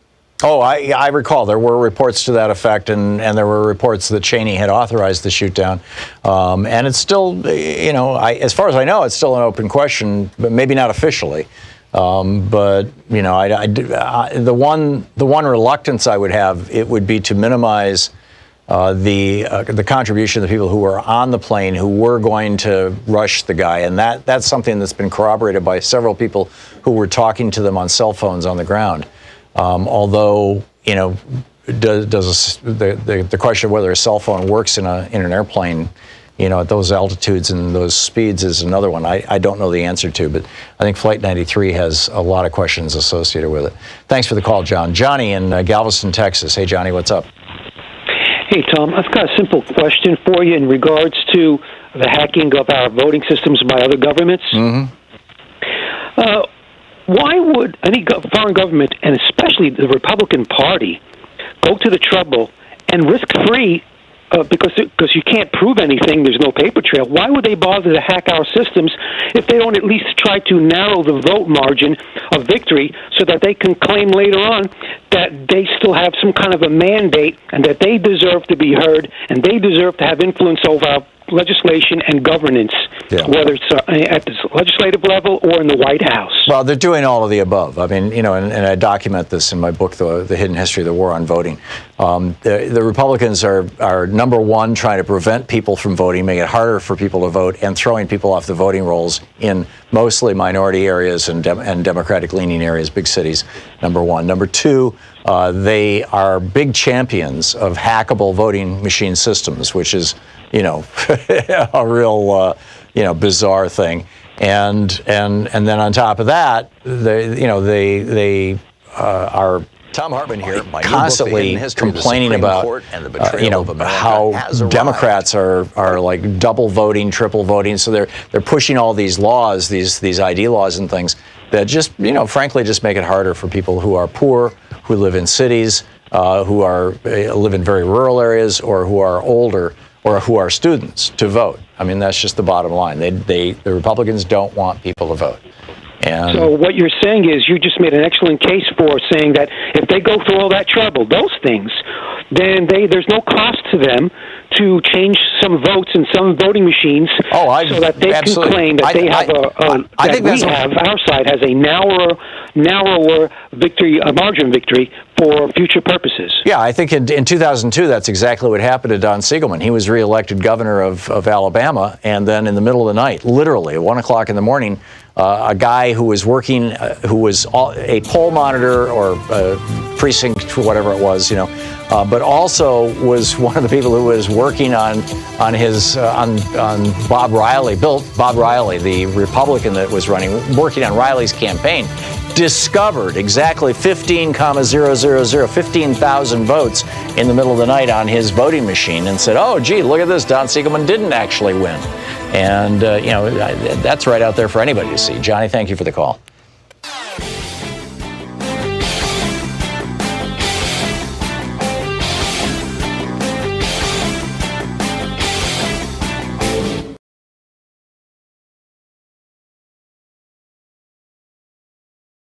America has arrived. What if the Supreme Court did not have the power to strike down laws? Discover the hidden history of judicial review and this scam called original intent. Learn how we can save the planet by modernizing the Supreme Court. And most important, how we can democratize the Supreme Court now before it's too late. From the time Americans wake up until the time we go to bed, everything we do, touch, ingest, breathe, and use has been touched by the Supreme Court. In this book, I lay out the history of the Supreme Court from Alexander Hamilton until how the court overstepped its constitutional powers. America does not belong to the kings and queens of the court. It belongs to the people. The hidden history of the Supreme Court and the betrayal of America is available now in fine bookstores everywhere. Over at ThomHartmann.com. Our book today in the Thom Hartmann Book welcome Club back. Let's try this one more time. Professor Richard Wolff on the line with us, the co-founder and economist, co-founder of democracyatwork.info, and rdwolff with 2fs.com, his websites, and you can tweet him at Prof. Wolff, and his most recent book is Understanding Socialism. Professor Wolff, welcome back to the program. Thank you, Tom. Glad to be here. Thank you for joining us. So 7 million people in more than 20 states got a substantial raise this week because those states raised their minimum wage. In the case of Missouri, it went from $7.25 all the way up to $11.35 an hour. That's a really substantial stimulus, an injection at the economic bottom, which, according to Keynesian theory, is the best way to stimulate an economy. It's the most lasting way to stimulate an economy. It generates demand. Will this, we're seeing the economy seeming to be strong and seeming to even strengthen as we continue into this year. Could it be that this is one of the major factors as to why? Well, I think the best way to answer that is to say yes and no. Okay. What we've had is an economy that really isn't strong. It's an extremely unbalanced economy. Since the crash in 2008 and 9, the terror of the people running this economy was that this would become a generalized depression, like it did after the crash of 1929. And so to prevent that, they did two things. A massive stimulus program started early in the Obama administration, $700 to $800 billion injection of government spending, and an even more dramatic pumping up of the money supply and dropping interest rates to historic lows, even below zero. What that did was pump up the economy, but because of the 30 years of growing inequality in the United States, it really only pumped up the top 10%. The rest of the people in this society didn't get much of a benefit from that. And so the inflation that we had as a result with all that money didn't take place in the economy as a whole, but it took place in the stock market, where prices have gone basically crazy, as they continue to do, because all that money, which doesn't find its way into the economy, we haven't increased our production very much, and we haven't increased our general price level very much, but we have had an inflation for the people who own stocks, the top 5% who own the overwhelming majority. And that is being called a great economy because if you have stocks, it is indeed great. If you have a corporation with lower taxes from Mr. Trump, it's indeed great. But for the average people, as their politics and their voices tell us, it isn't great. They have lost good jobs and had them replaced with bad ones. Their benefits and pensions and all of those things are being squeezed. So given all of that, yes, it is the case that those states that are raising the minimum wage are doing something finally that can make the economy, not the stock market, but the economy from the bottom up. I like to call this trickle-up economics, when you help the people at the bottom, who are, after all, the vast majority. That might stimulate the economy in a way that you are hoping for. The problem is that it's only that handful of states, that we have the absolutely scandalous reality that the last time the minimum wage was raised in the United States was in 2009, that we've gone over a decade, every one of which prices went up, except for the minimum wage, which didn't go up, which effectively meant that we diminished the standard of living of the poorest among us. So if there is some effect, it is despite the federal government and particularly the Republicans who oppose this all the time, and we are left to hope that there'll be some stimulus from those states that have taken the step to do what the federal government failed to do. Are you suggesting that the reason that the stock market has gone up, or the principal reason, is that there are more rich people have more money and they need a place to put that money, so there's more demand for stocks? And arguably, corporations doing buybacks, they're buying back their own stock, they're adding to that demand for stock. And when something is in demand, its price goes up.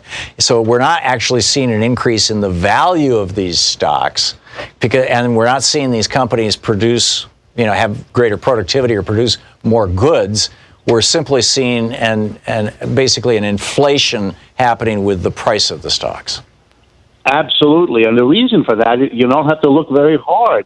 Whether you're a wealthy investor or you're a corporation that wealthy investors invest in, you have now no incentive to increase production. The American people, the mass of people, their wages have been stagnant for decades. They overcame that for a while by a borrowing binge starting in the 80s and 90s and in the first decade of this century, but they're now tapped out. That's why we had a crash in 2008, because you don't raise the wages, and now they can't borrow anymore, since it doesn't take a PhD in economics to understand you can't keep borrowing if the underlying capacity to repay, which is your real wage, is not going anywhere. And so we're at a point where there's no incentive left for corporations to invest in producing more. They're having trouble selling what they can sell. That's why they can't raise prices of goods, because there's no market out there to basically pay for it. So yes,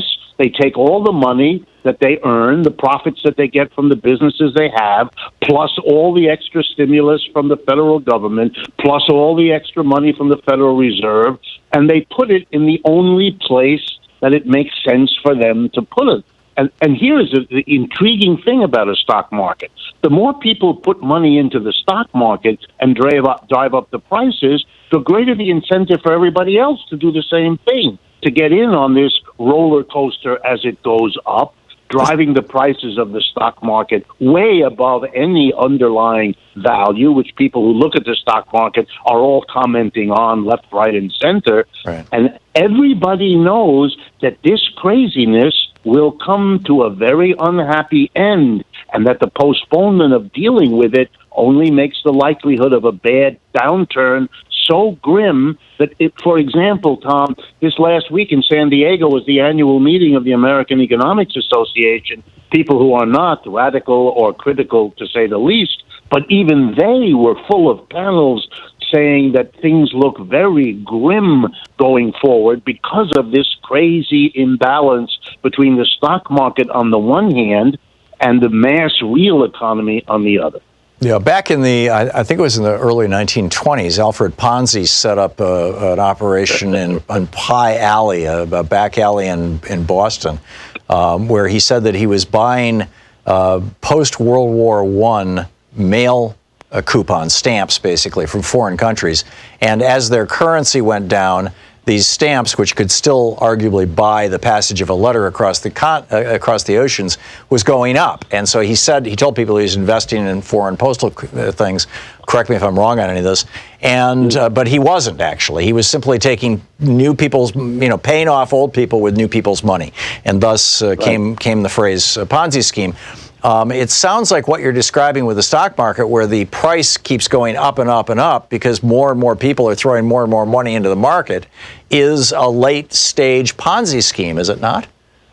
Absolutely. It's a crazy situation in which everybody has an incentive to get in. Because, I'll give you an example. If you're a hedge fund operator, if you're a bank that is managing some rich family's money, you don't want to invest in the real economy because it's not going anywhere. You want to invest in the stock market because there you can make the 10, 20, 30% per year gains that everybody wants you to make. There's no other way to do that. So you go in. That means everybody else's bet on the stock market is turning out to be a good one. That encourages more people to do it, and it's a self-fulfilling kind of snowball. But as it gets further and further away from the underlying economy, it's only a matter of time before all of these companies start reporting the difficulties. Well, let me give you a concrete example.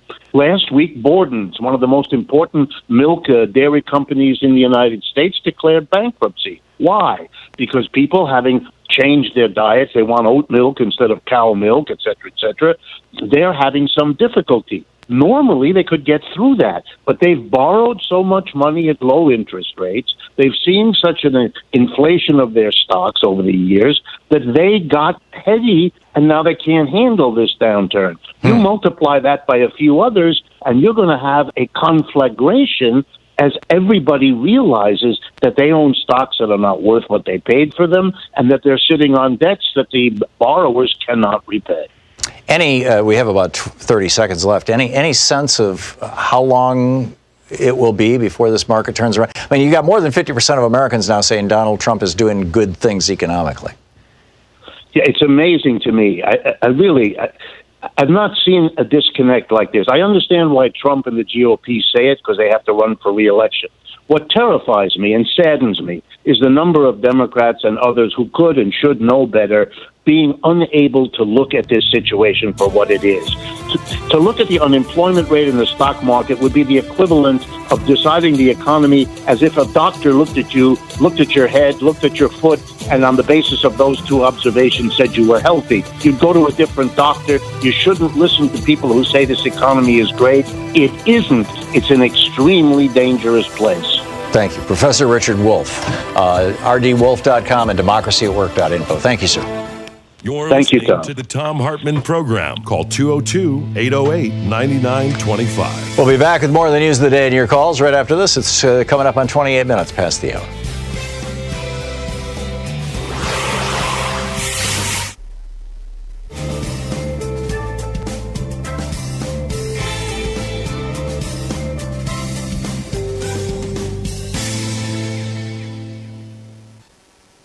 This is the Thom Hartmann Program. Our book today in the Thom Hartmann Book Club is The Cult of Trump, a leading cult expert.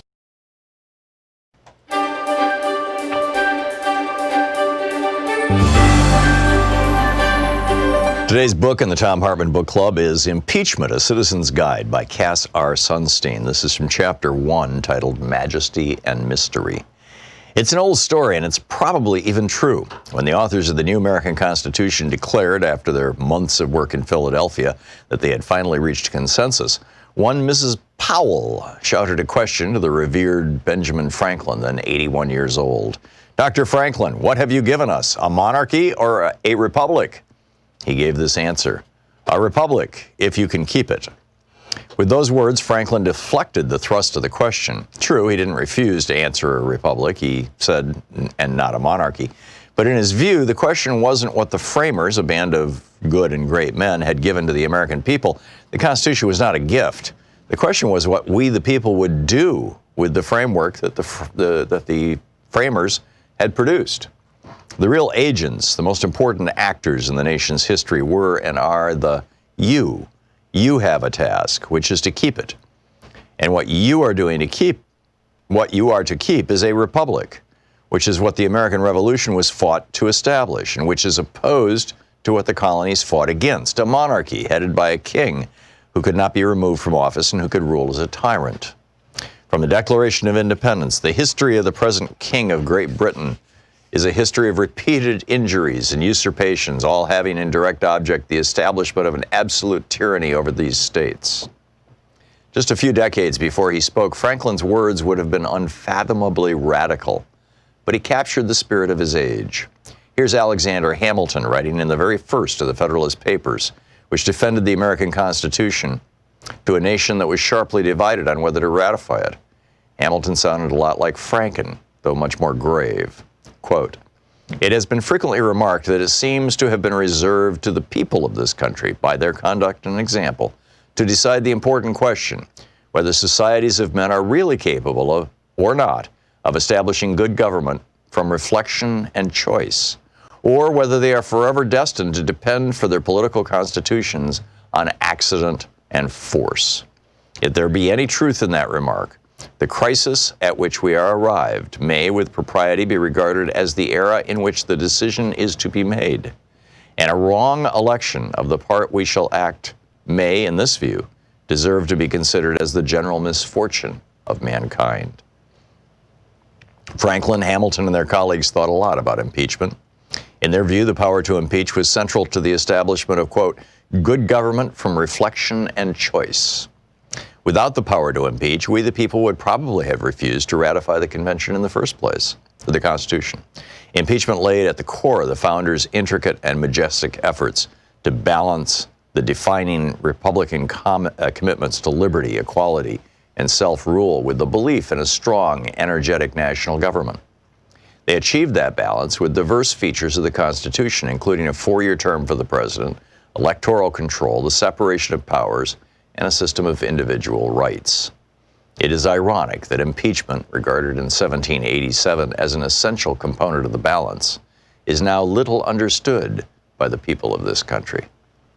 As Exhibit 1, consider the 1970 pronouncement by Gerald Ford, then a member of Congress and later President of the United States, that an impeachable offense, quote, "is whatever a majority of the House believes it to be at a given moment in history." As Exhibit 2, consider the 2017 claim by Nancy Pelosi, then the House Minority Leader and former Speaker of the House, that a president cannot be impeached unless he has broken the law. As you will see, both Ford and Pelosi got it fundamentally wrong. Their views make a mockery of the constitutional design. They are also anti-Republican, small r Republican. In American history, 3 presidents have been subject to serious impeachment proceedings: Andrew Johnson, Richard Nixon, and Bill Clinton. During the impeachment process against Nixon, I was in my late teens. In a way, the controversy was inspiring. We, the people, were rising up against a president who had apparently done awful things. But I liked Nixon, and I didn't much like the Democrats, and I was torn. Riveted by the national debates, I wondered, are people trying to impeach Nixon because they hate him and his policies, or because he actually did something terribly wrong? Like many millions of Americans, I also wondered, what is impeachment all about anyway? The very word was unfamiliar and seemed like a kind of relic, something from a bygone age.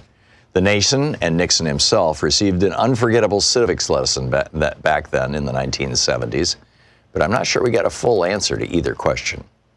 When I decided to go to law school a few years later, I can't say that I was motivated by the Nixon proceedings, but they certainly helped to inspire my interest in our constitutional system. Like many others in my law school class, I was certain that some courses would be focused on the intriguing questions raised by Nixon's resignation. Above all, what were the framers doing with that impeachment provision? What are high crimes and misdemeanors? But no class spent as much as a single minute on impeachment. It was as if the whole topic was irrelevant, part of history's dustbin, a tiny footnote to the real issues in constitutional law. Sure, we talked about the power of the president, about when he could make war, about what he could do on his own. Impeachment by Cass Sunstein. Want to connect with the show online? You can find the Thom Hartmann program on Facebook, Twitter, and Instagram. Good stuff. Welcome back. Thom Hartmann here with you. And Kristen in Camas, Washington. Hey, Kristen. What's up? Hey, Tom. How's it going? Good. I was just calling to say my husband is a FedEx pilot. Mm-hmm. And that's a bellwether company for the economy. Right. And they are definitely looking at a big, big downturn, and soon. Are you sure this? You mean independent of the normal after the holiday downturn? Yes, absolutely. Okay. They're not looking for any kind of recovery until next year. They've stopped hiring. They've stopped hiring new pilots. They've stopped buying planes.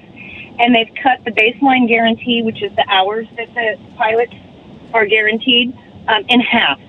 Whoa. Yeah, that's in substantial. Huh. Okay. Well, thank you very much for that, Kristen. I appreciate that data point. That's fascinating. Thank you. Jonathan in Seattle. Hey, Jonathan, what's up? Jonathan? No, Jonathan. Sorry, sir. Had you on mute. Can you hear me? Yeah, I can hear you fine. Hey, sorry about that, Tom. Didn't want to miss you. So I've got a question about this recent minimum wage increase and also seeming larger access to health care. Right. Looks like there's been some sort of increase in accessibility. And I've been so cynical about it. I've been thinking, hey, look at that. Bernie would be so happy. And then this thought struck me. Bernie would be happy, but why is this happening now when it hasn't happened in who knows, 10, 15 years? Right.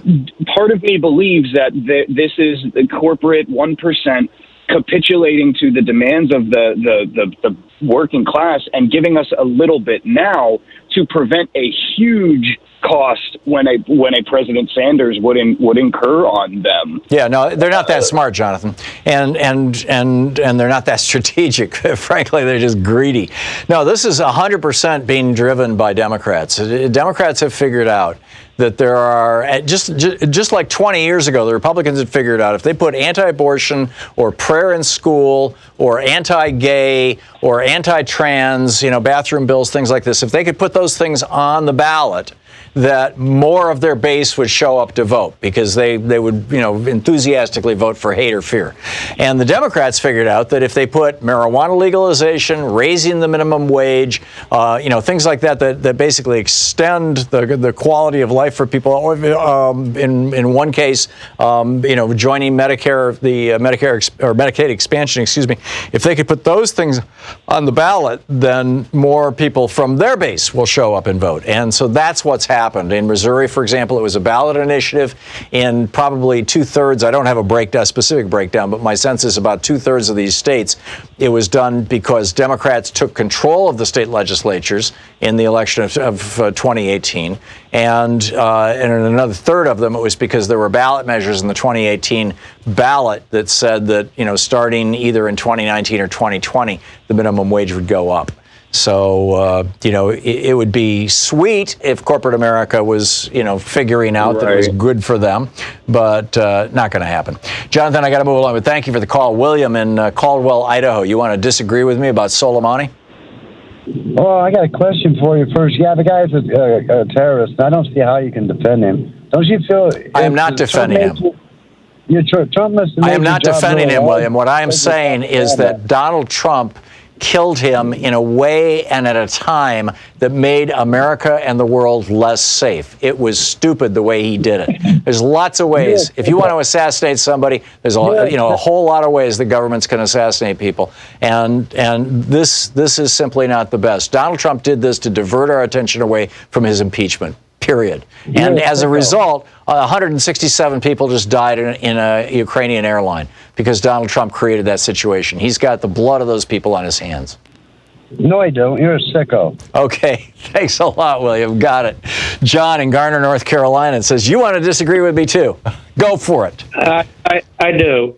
I heard you saying that you thought that Trump or the military accidentally shot down the plane. No, I didn't say that I thought that was the case. I said that there has been radio silence, or there had been until this morning when Trump came out and said, I think it was a mistake on the other side. Up until that point, the U.S. government hadn't said anything. And that was causing me to wonder what the heck's going on. But I've largely always figured that in all probability it was the Iranians thinking that this was an American response to the missiles, accidentally taking out this plane, which is apparently what happened. But that risk to that civilian plane would not have existed if Trump had not started this little mini war with Iran.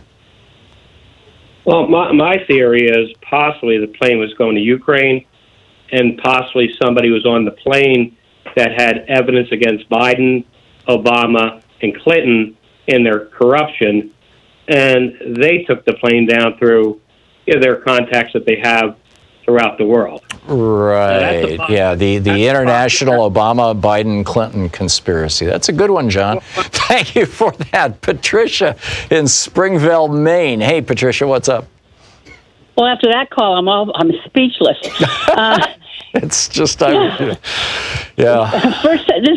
I'm a first-time caller, so thank you. Bear with me. No, I'm bringing up on Flight 93 in 2001 in Shanksville about, Cheney or whoever shooting it down. My understanding is that plane slammed into the ground, almost underground. Right. That if it had been shot in the sky, it would have broken up in the sky, and there would have been pieces for miles around. Yes, that's the strongest argument that is made, that it was taken down by the guys on board rather than it was taken down by a jet. And I think that that's probably the true answer. Yeah, and by the way, I must have forgotten that because I didn't even remember that speculation that Cheney had something to do with it. That came out about a month later when a member of the administration said that Cheney had issued an authorization to shoot planes out of the sky. Oh, came out of the administration. Well, that speaks for itself. Yeah, but it doesn't mean that that's what happened. When you look at the crash site, I agree with you, Patricia, that it probably looks more like that. It was taken down by the guys aboard the plane. Just like in and they're American heroes now. In Iraq, that plane, in the air, it's glowing. So it was hit. Oh yeah. In the air, so they can't say that one. Yeah, and apparently they've identified two missile tracks that went up to it as well. So they have. Okay. So now we're it's pretty clear that it wasn't even a bomb aboard; it was shot out of the sky. Deb, thanks a lot for the call. Excuse me. Deb in Minneapolis is up next. Hey, Deb, what's on your mind? A couple of years ago, right after Trump was elected, he said he could walk down Fifth Avenue and shoot someone and he would suffer no consequences. Correct. Well, he said people would still vote for him. Right. People, I mean, there have been many professional people that said there were many different ways he could accomplish this same goal with Soleimani, and nobody would have ever been the wiser. Correct. But he just went ahead and did what he just wanted to do. In essence, to me, this is his shooting someone on Fifth Avenue and getting away with it. I don't think it's that. I think what he was looking for, he got so much praise, and of course that's one of his main motivators in life. He got so much praise for killing al-Baghdadi, and he tried to spin it as something even bigger than President Obama taking out Osama bin Laden. That I think he wanted that again. He wanted to kill somebody else who was viewed as a bad guy, so that the people would say, "Oh, you're doing a good job, Donald." And the problem is that he picked a guy who was actually a government official rather than a non-state actor. So, al-Baghdadi was not affiliated with any government. And neither was Osama bin Laden. In fact, they'd both been repudiated by their own governments. Osama bin Laden had even lost his passport, his Saudi passport. He'd been expelled from Saudi Arabia. And Soleimani, on the other hand, was the number 2 or number 3 official of a sovereign government, of a sovereign country. And when you do that, when you take out a person like that, and you do it in a public way where you are not just confessing you did it, but bragging that you did it, the consequences are very different from taking out a non-state actor. And that, that's a measure, a level of subtlety or understanding that obviously is lost on the people who watch Fox News. But most of the world knows this, and that's why literally there's not another country out there who is saying, "Good on you, Donald, for taking out this guy." And they shouldn't be. Nobody should be encouraging this maniac. Yeah, I'm with you. Deb, thank you for the call. Sandra in Everett, Washington. Hey, Sandra, what's on your mind today? Hi, Tom. Thank you so much for all you do. I'm calling to encourage everyone to hit the streets today. We are having protests all over the country against the war in Iran. Yep. And I belong to Indivisible. We are having a protest today in Everett on Broadway, and I am asking everyone to get out, hit the streets, and do their duty. It is our duty to do this if we want a democracy for we the people. We are the people. Yeah. And my recollection is that there was a, of course, MoveOn.org and Indivisible. Is it org or com? Com. Yeah. I think it's com. Yeah. I get them confused at those websites you can find it. But if you go to nowarwithiran.org, which is real easy to remember, nowarwithiran.org, it's listing right now 367 events. And you can register. It says that it's being sponsored, co-sponsored by About Face, which is Veterans Against the War, Indivisible, the group that you're a member of, NIAC Action, which is the National Iranian American Council. We had their president on the program earlier this week. On Monday, I think it was, Move On and Win Without War, which is also itself a coalition. So, and Move On put this website up, nowarwithiran.org. And these are happening this afternoon. It'll be interesting to see. I mean, there were spontaneous demonstrations in like 90 cities. I believe it was on Sunday or Monday, and there wasn't any mention of it that I saw on the cable TV press. I mean, maybe it popped up, when I wasn't watching. It'll be interesting to see how this gets covered, or if it gets ignored by the corporate media, like the other, all the other protests have. It seems like they only cover protests when they're being done by Tea Party Republicans. Sandra, thank you for the call, and thanks for the update on what's going on. Much appreciated. It's 46 minutes past the hour. It's the Thom Hartmann program. The true people's media, occupying the media 3 hours a day, 5 days a week, right here. And let your friends know about our program and how they can find other progressive media as well. You're listening to Thom Hartmann. Visit thomhartmann.com for audio and video archives. And Sean tells me Indivisible is, in fact, indivisible.org. We'll be right back.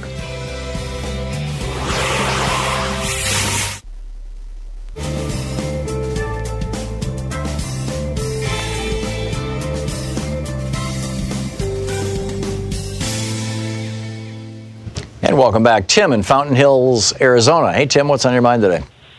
Well, good morning, Mr. Tom. I'd like to ask you real quick if you ever got to that How Nature Works by Purbach book, The Science of Self-Organized Criticality, because it's got one chapter in there devoted to the brain that I think you would find very interesting.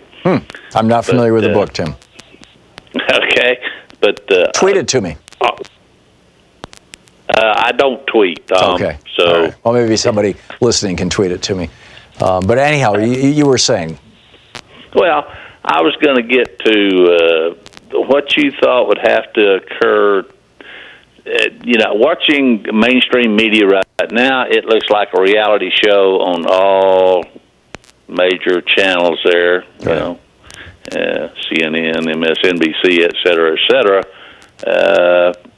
because that looks like to me like that's what the money wants it to look like, and so that's what we have.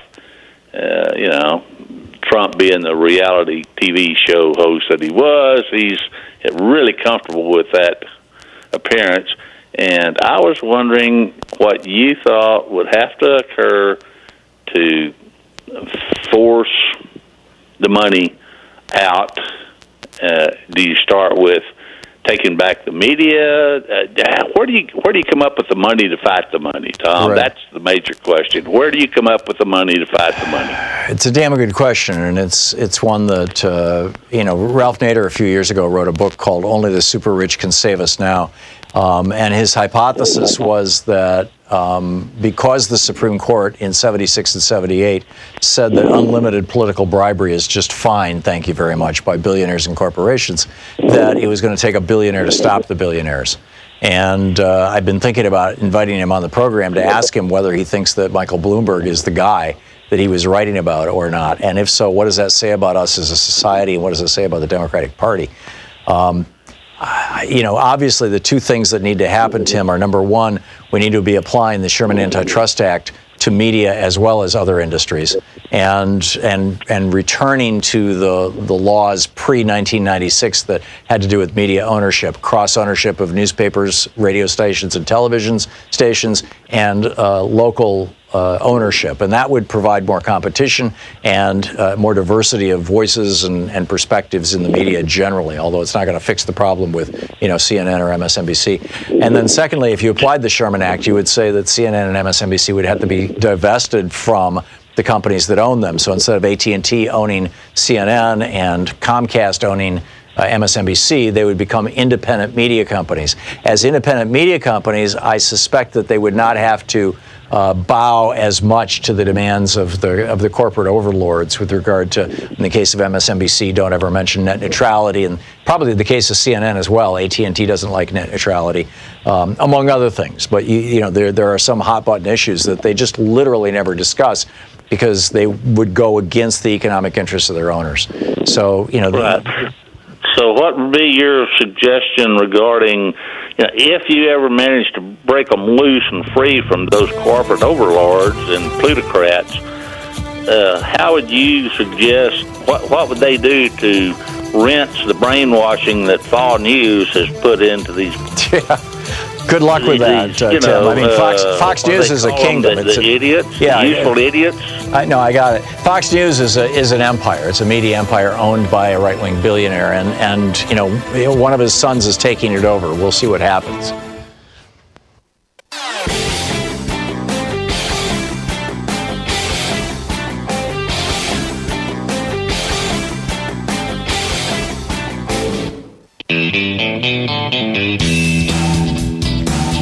Welcome back.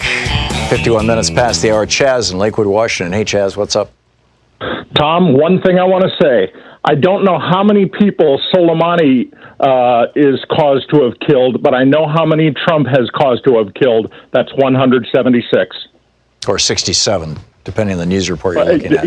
Okay, sorry. Then maybe I got the wrong number, but that's all I wanted to say. Yeah, so you're saying that if Trump hadn't created a situation where it was dangerous for commercial traffic to fly, this plane would have made it to Kiev and Ukraine and on to Canada. 140 some odd of the passengers were heading to Canada. And let me take it even a step further. If he gets into a war, thousands of American boys and girls will be killed, and that will be on Trump's doorstep. Yeah, I'm with you.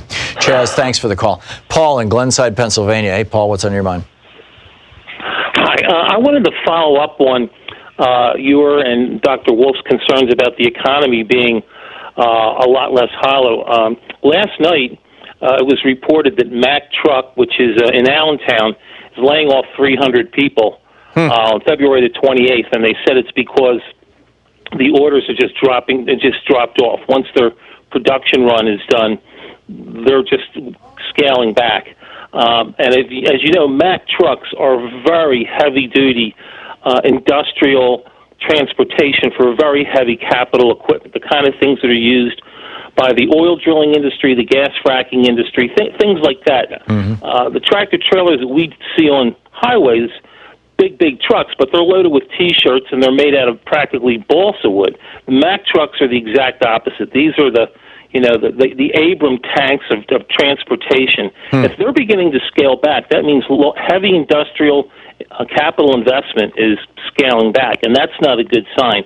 And that was only one of the reports. There's also other similar steel industries in the area that make powder coatings for pipes. The pipes that transport, like the XL pipeline of oil and gas, that coating company was sold off by a major multi-billion-dollar conglomerate. It's the first company I think they've sold off, if not ever, the first time in maybe decades, 3-4 decades. Right. They just don't sell companies. They buy them and they build them up. So there's signs that a lot of the heavy capital investments from the very capital-intensive industries are starting to scale back. And one last note about Mack Truck, just so people understand how big their market is. The photographs of the assassinated Iranian general at the Iraqi airport, in the background, when they show you the burnt remains, the truck that was right in there, M-A-C-K in stainless steel at the front, a Mack truck. It's a heavy industrial truck at airports as well. Right. Right. So you're seeing back. There's a problem. Yeah, go ahead. So that normally you don't see anything in the news around here. We've had unbroken economic expansion. They've been, building skyscrapers. They've been building hotels. They've been building everything. I think when you were in Philadelphia, you were in our big convention center, and you might have seen all the cranes in the sky. Yep. So there's a lot of steel being purchased, but that seems to be over. That's another thing that these Mack trucks will be hauling around, a lot of heavy construction equipment. So it seems to be an indicator, a leading indicator, that a lot of capital investment, big, large-scale construction, big, large-scale. Right. I got it. You're getting redundant, Paul, but I got it. And you just look at the Axios Markets newsletter. They've got a newsletter devoted to the economy, essentially. Or you read the Financial Times, and there's almost every day reports similar to what you're talking about. The question is that crash going to happen before or after the next election? It's very interesting. Paul, thanks a lot for the call. Stephen in Douglasville, Georgia, says you're a trucker. You wanted to talk about this? Yes, sir. How are you doing, Tom? I've been listening for the past 12 years, Tom. Thank you. What I want to speak about, I've been in the trucking business for the past 13 years. I'm a owner operator. Last year, I lost over $60,000 last year. Wow. And as you know, nobody's talking about the economy. I've been watching Fox News, CNN, MSNBC. I only listen to you on XM Radio. I don't listen to no one else. And I would like if you could reach out and have a special day for the truckers so they could call in and give you an insight of what's going on. It's very bad. So is your experience, Stephen, that and forgive me for hurrying this along, but we have just a minute till the end of the hour. Yeah. Is your experience that you're seeing a downturn in trucking and you see that as a leading indicator of an economy that's going to go south? Is that what you're saying? Oh, man. Yep. How so? Going sour. Got any details? Because for me, I usually make $4,000, $4,500 a week. Now I'm making $2,500 a week, and you have many trucking companies, Saladin, many more went out of business, bankruptcy. I've never seen this since I've been in the trucking industry. So much trucking company go in recession, and if you go online, you will see it. A lot of trucking company go. It's very bad. And so this is worse than 2007, 2008? Listen, 2009 when I bought my first truck, even though it was a recession, I was doing great, real good. Fuel price went down cheap that time, $1.99 a gallon.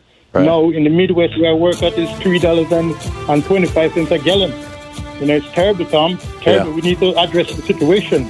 We are the drivers of this country right here. Stephen, I got to run, but thanks for sharing your experience. This is fascinating conversations.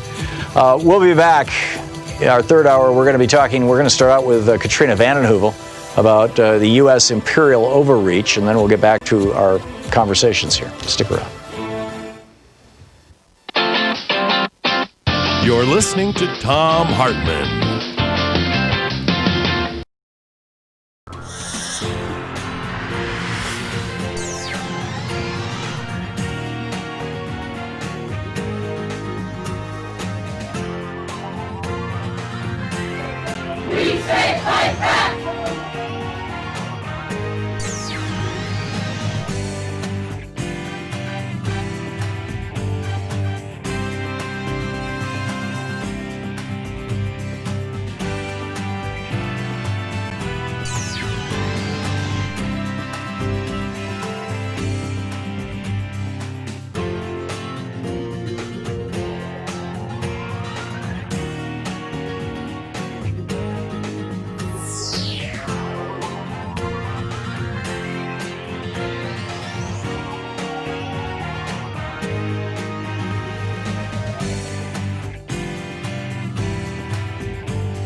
Thom Hartmann here. My new book, The Hidden History of the Supreme Court and the Betrayal of America, has arrived. What if the Supreme Court did not have the power to strike down laws? Discover the hidden history of judicial review and this scam called original intent. Learn how we can save the planet by modernizing the Supreme Court.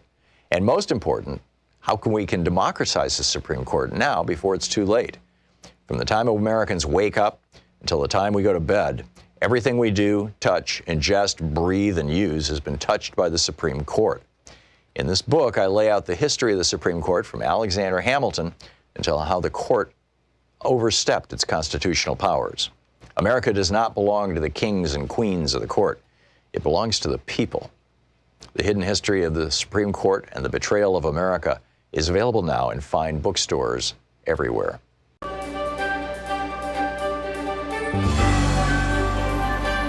Our book today in the Thom Hartmann Book Club is Animal Kind, Remarkable Discoveries About Animals and Revolutionary Ways to Show Them Compassion by Ingrid Newkirk and Jean Stone. This is from the very first chapter. Researchers at Germany's Max Planck Institute for Evolutionary Anthropology were dumbfounded. The excitement wasn't over a new fossil or the discovery of a previously unknown human ancestor. It was over Rico, a border collie. In experiments conducted in 2004, the very normal-seeming 10-year-old canine had learned to fetch more than 200 objects on command, and moreover, remembered them all a month later. Determined to discover the limits of Rico's abilities, the research team subjected him to a battery of cognitive tests that revealed astounding problem-solving abilities. Rico could easily retrieve from another room items he was familiar with, but when told to retrieve a new item, one he had never heard before, Rico correctly deduced that the unknown name must correspond with an unknown object and correctly retrieved it. The border collie's cognitive abilities were subsequently compared to that of apes, dolphins, parrots, and eventually human children. Researchers often end up comparing their animal subjects' intelligence to humans, but is intelligence truly easy to compare, animal to human, or even animal to animal? If Rico could use the process of elimination to correctly fetch a tennis ball, does that make him smarter than an Arctic tern who journeys 44,000 miles each year between the North and South Poles? Is a piano-playing cat more intelligent than a chimpanzee who shares 99% of her DNA with humans and can learn sign language? Comparing the intelligence of animals is, in fact, no easier than comparing the intelligence of humans. Who's smarter, Aristotle or Plato, Newton or Einstein, Monet or Manet, the red-lipped batfish or Chinese giant salamanders, the Indian elephant or the African elephant? In the end, ranking the relative intelligence of animals is a futile exercise. What's more, a recent study found that less than 15% of the estimated 9 million species on Earth have been discovered. Who knows what fantastical creatures reside at our ocean's crushing depths, soar high in the stratosphere, or creep deep in the densest jungles? What fantastic intelligence do they display? Or, more so, what fantastic intelligence we can't even comprehend? We often consider intelligence as the only factor in determining which animals deserve compassion and which don't. Yet we're still so limited in our understanding of human intelligence that it makes little sense to calibrate our animal brethren based on how similar their brains are to ours. Or perhaps you could say it's simply not an intelligent way to determine importance. The goal of this book is not to merely question that superiority or to show that animals think and act like us. It's to show how they do not and to honor those differences. How can anyone compare the mental faculties of a gibbon vaulting through the forest with a giant blue whale singing through the deepest oceans? Different animals excel at different actions. As we'll see in this book, animals think, navigate, communicate, love, and play in extraordinarily unique ways. However, for many years, scientists believed that intelligence was indeed all that mattered when it came to animals, and that intelligence consisted of a continuum with humans at the most developed end. Every other species could fit neatly into that spectrum, a concept heralded by the great naturalist Charles Darwin, who wrote in his 1871 book, The Descent of Man, that, quote, the difference in mind between man and the higher animals, great as it is, certainly is one of degree and not of kind, end quote. In essence, Darwin meant that because all animals share a common ancestor, they also share the same toolkit of mental abilities, but at different levels. Not a new idea. 2,400 years ago, Aristotle presented his idea of natural ladder, or scala natura. Like Darwin, Aristotle advanced that all life could be conveniently ranked with lesser animals like worms on one end, intermediate animals like dogs and cats in the middle, and higher animals such as monkeys and humans at the far end. During the Middle Ages, Christian theologians expanded on Aristotle's teachings with the great chain of being, a hierarchical scale that began with God at the very top, followed by angels, humans, other animals, plants, and then minerals. Each layer of the chain also had its own hierarchy. Among humans, for instance, kings, aristocrats, and other noblemen were at the top, while peasants were relegated to the bottom. The highest-ranking animals were large carnivores like lions and tigers, who were untrainable and therefore seen as superior to docile animals like dogs and horses. Even insects were subdivided, with honey-producing bees ranked higher than mosquitoes and plant-eating beetles. Finally, at the very bottom sat snakes, their lowly station a result of the serpent's deception in the Garden of Eden. Even throughout the 20th century, scientists clung to the notion that animals can be neatly ranked by their human intelligence. Scientists devised increasingly cruel experiments that could serve as universal tests for animal cognition, many of them led by University of Wisconsin-Madison psychologist Harry Harlow. Previously, Harlow was best known for a series of experiments from the 1950s, in which he removed infant rhesus monkeys from their mothers and provided them surrogate mothers made from wire. The traumatized monkeys' desperate attempts to be caressed by their inanimate mothers during times of stress became the basis for research into maternal separation, dependency needs, and social isolations. Many historians cite Harlow as a factor in the rise of subsequent animal liberation movements. Later, Harlow developed experiments called learning sets, which effectively tested how well a subject could learn. For instance, an animal would be presented with two doors. One contained food. The test would be repeated until the animal learned the correct door. Much like Aristotle's Scala Naturae, it continues. Animal Kind is the book by Newkirk and Stone. Want to connect with the show online? You can find the Thom Hartmann program on Facebook, Twitter, and Instagram.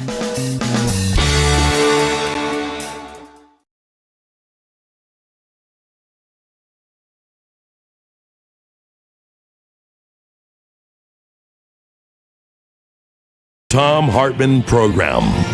Welcome back. On the line with us is Katrina vanden Huevel, the editorial director and publisher of The Nation magazine, thenation.com. Of course, the website. Her Twitter handle is Katrina Nation or @TheNation. And she has a new op-ed out in the Washington Post titled "The 2010s Were a Decade of Imperial Overreach, and Trump is Making It Worse," which I thought was absolutely brilliant. Wanted to get her on to discuss. Katrina, welcome back to the program. Tom, it's been a long time. Good to hear your voice. Back at you. The 2010s. You know, we just finished this decade, and I realize, technically, I suppose the new decade starts, next year, but that's not how history looks at it, And so we're now in the 2020s. You defined the 2010s as a decade of imperial overreach. What does that mean? It means that in the focus on Trump and this idea that he was an isolationist, we lose sight of, first of all, that he's deployed troops to Saudi Arabia. He's deployed troops around the world. He's betrayed his promises about ending endless wars. That's today's news in many ways. But we also, need to understand that President Obama, of course, he did negotiate the Iran nuclear deal.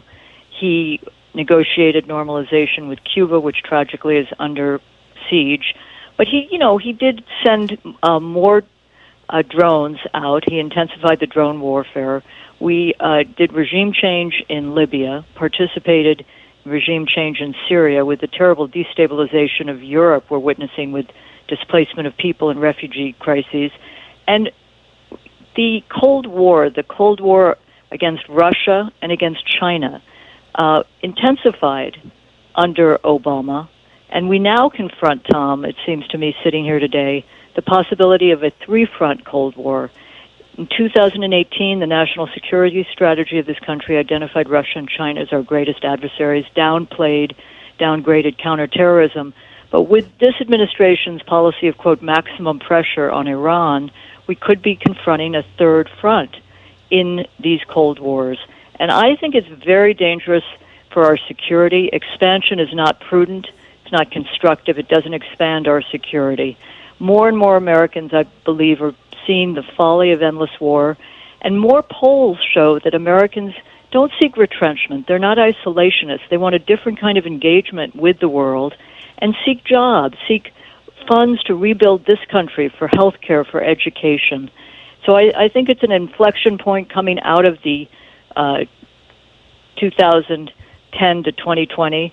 But what a turbulent last 9-10 days to begin to think anew about what America's role in the world could be. Yeah, it really and truly is.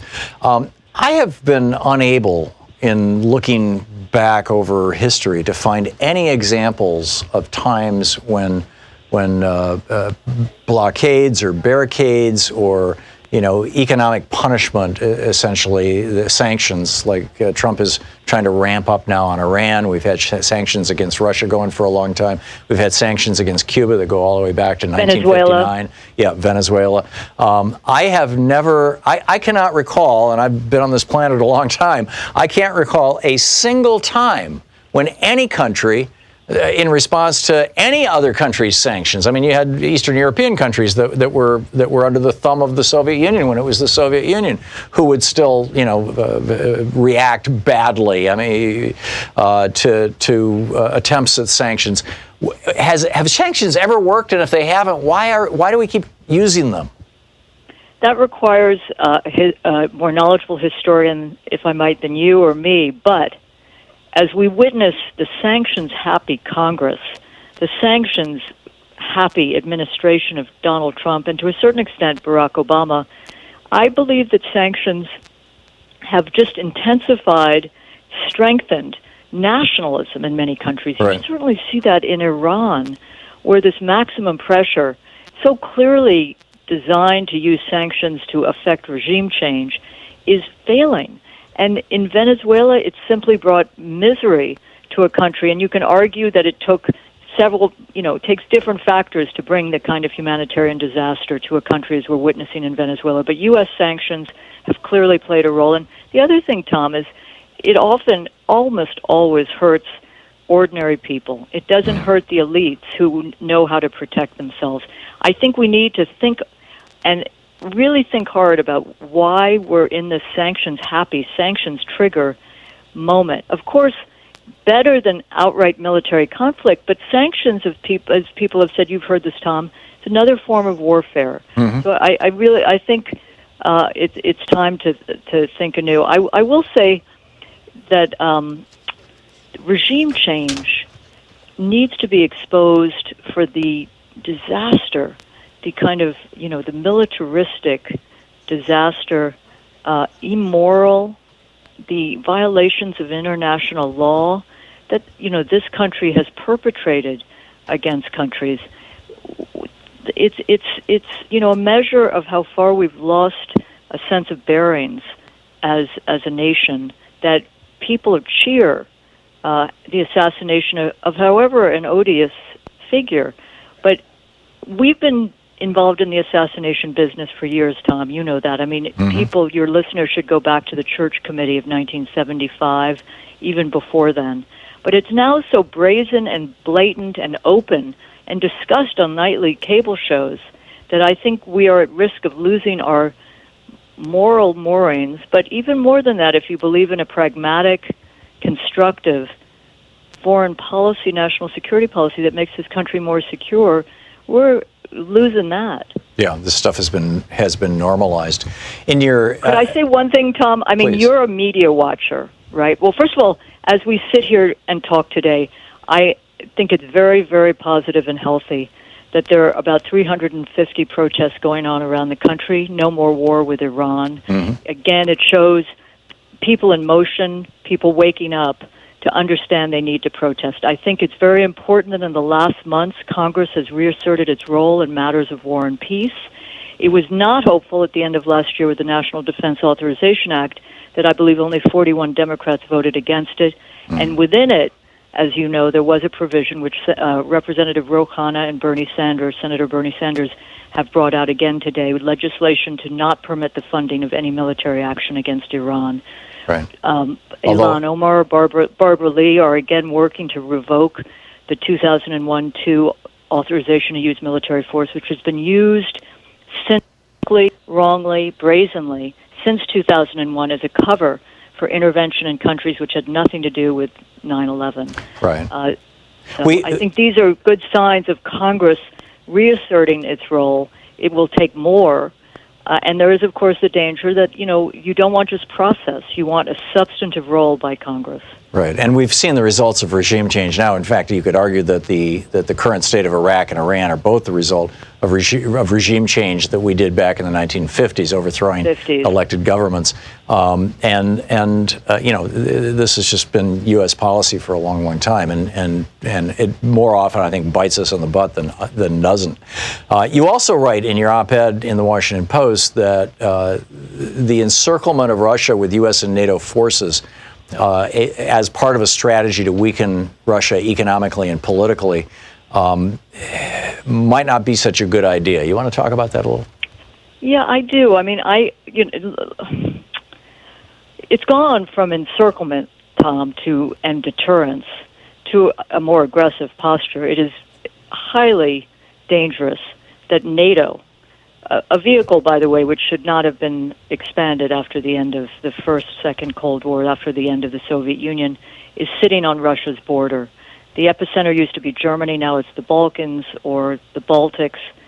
And I think that we don't need to be best friends with Russia, okay? But we need sober realism about a working relationship with Russia, which, by the way, country played an important role in negotiating the Iran nuclear deal. Yep. But we are confronting the breakdown of an arms control structure, Tom, beginning in 2002 when John Bolton, as an advisor to George W. Bush, pushed to repeal the anti-ballistic missile treaty. It was. We've seen now the end of the Intermediate Nuclear Range Force Agreement, the INF, and we're on the cusp of the end of START. It would be important to fight for an extension of START for 10 years. It's up in the next few months for renewal. But, Tom, as these nuclear security pillars crumble, it is extraordinarily dangerous in ways I don't think people have focused on enough. To put it back together again is very tough. Russia's announced it has this hypersonic missile. Let's negotiate. Yeah, well, Trump yesterday announced that we have one, that he said we're building them. Now, everybody knew that we were experimenting. We don't want an arms race doesn't help security. Yeah. And it loots the money needed to rebuild countries, to provide people with jobs. And it is not about real security. We did an interesting piece a few days ago. Joe Cirinsoni of Plowshares Foundation, Guy Saperstein, commissioned several polls showing Americans are deeply concerned about America's nuclear policy stance, and they're also committed to more funding for jobs and healthcare and education, and less for a bloated defense budget, which is higher than it was during the Reagan years, during the Korean War, at other times in our history. You know that the central challenge, and we haven't even talked about the crisis in Australia, the existential crisis of climate, that's not going to be met by military force. That needs and demands other solutions and resolutions. So I think the nuclear piece alone should lead America back to understanding we need sober, realistic relationship with Russia and with China. The pivot to China under Obama was militaristic, and we need a different approach, Tom. Yeah, I'm with you. It's a brilliant op-ed. The 2010s were a decade of imperial overreach. Trump is making it worse, by Katrina vanden Huevel in the Washington Post. Of course, she's the editorial director and publisher of The Nation, thenation.com. Katrina, thank you for dropping by today. Thank you, Tom. It's great talking with you. And please give my very best Always to Stephen great. as well. Thank you. I will. Okay, great talking with you. We'll be right back. This is the Thom Hartmann Program. Back with more of the news of the day and your calls in just a moment.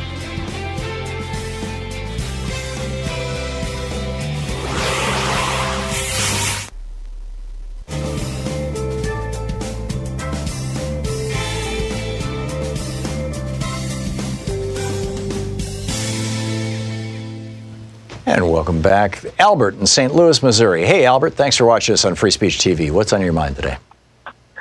My central point is I think that this is a larger Putin plan. This being, what's the this that you're talking about? The airliner being shot down. Okay. The Ukrainian airliner being shot down. If you recall, the Russians shot down the Malaysian airliner over Russian airspace.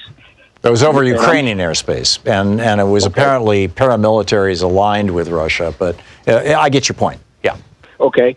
So they were probably, in most probability, using their anti-aircraft system that they just sold to Iran. Mm-hmm.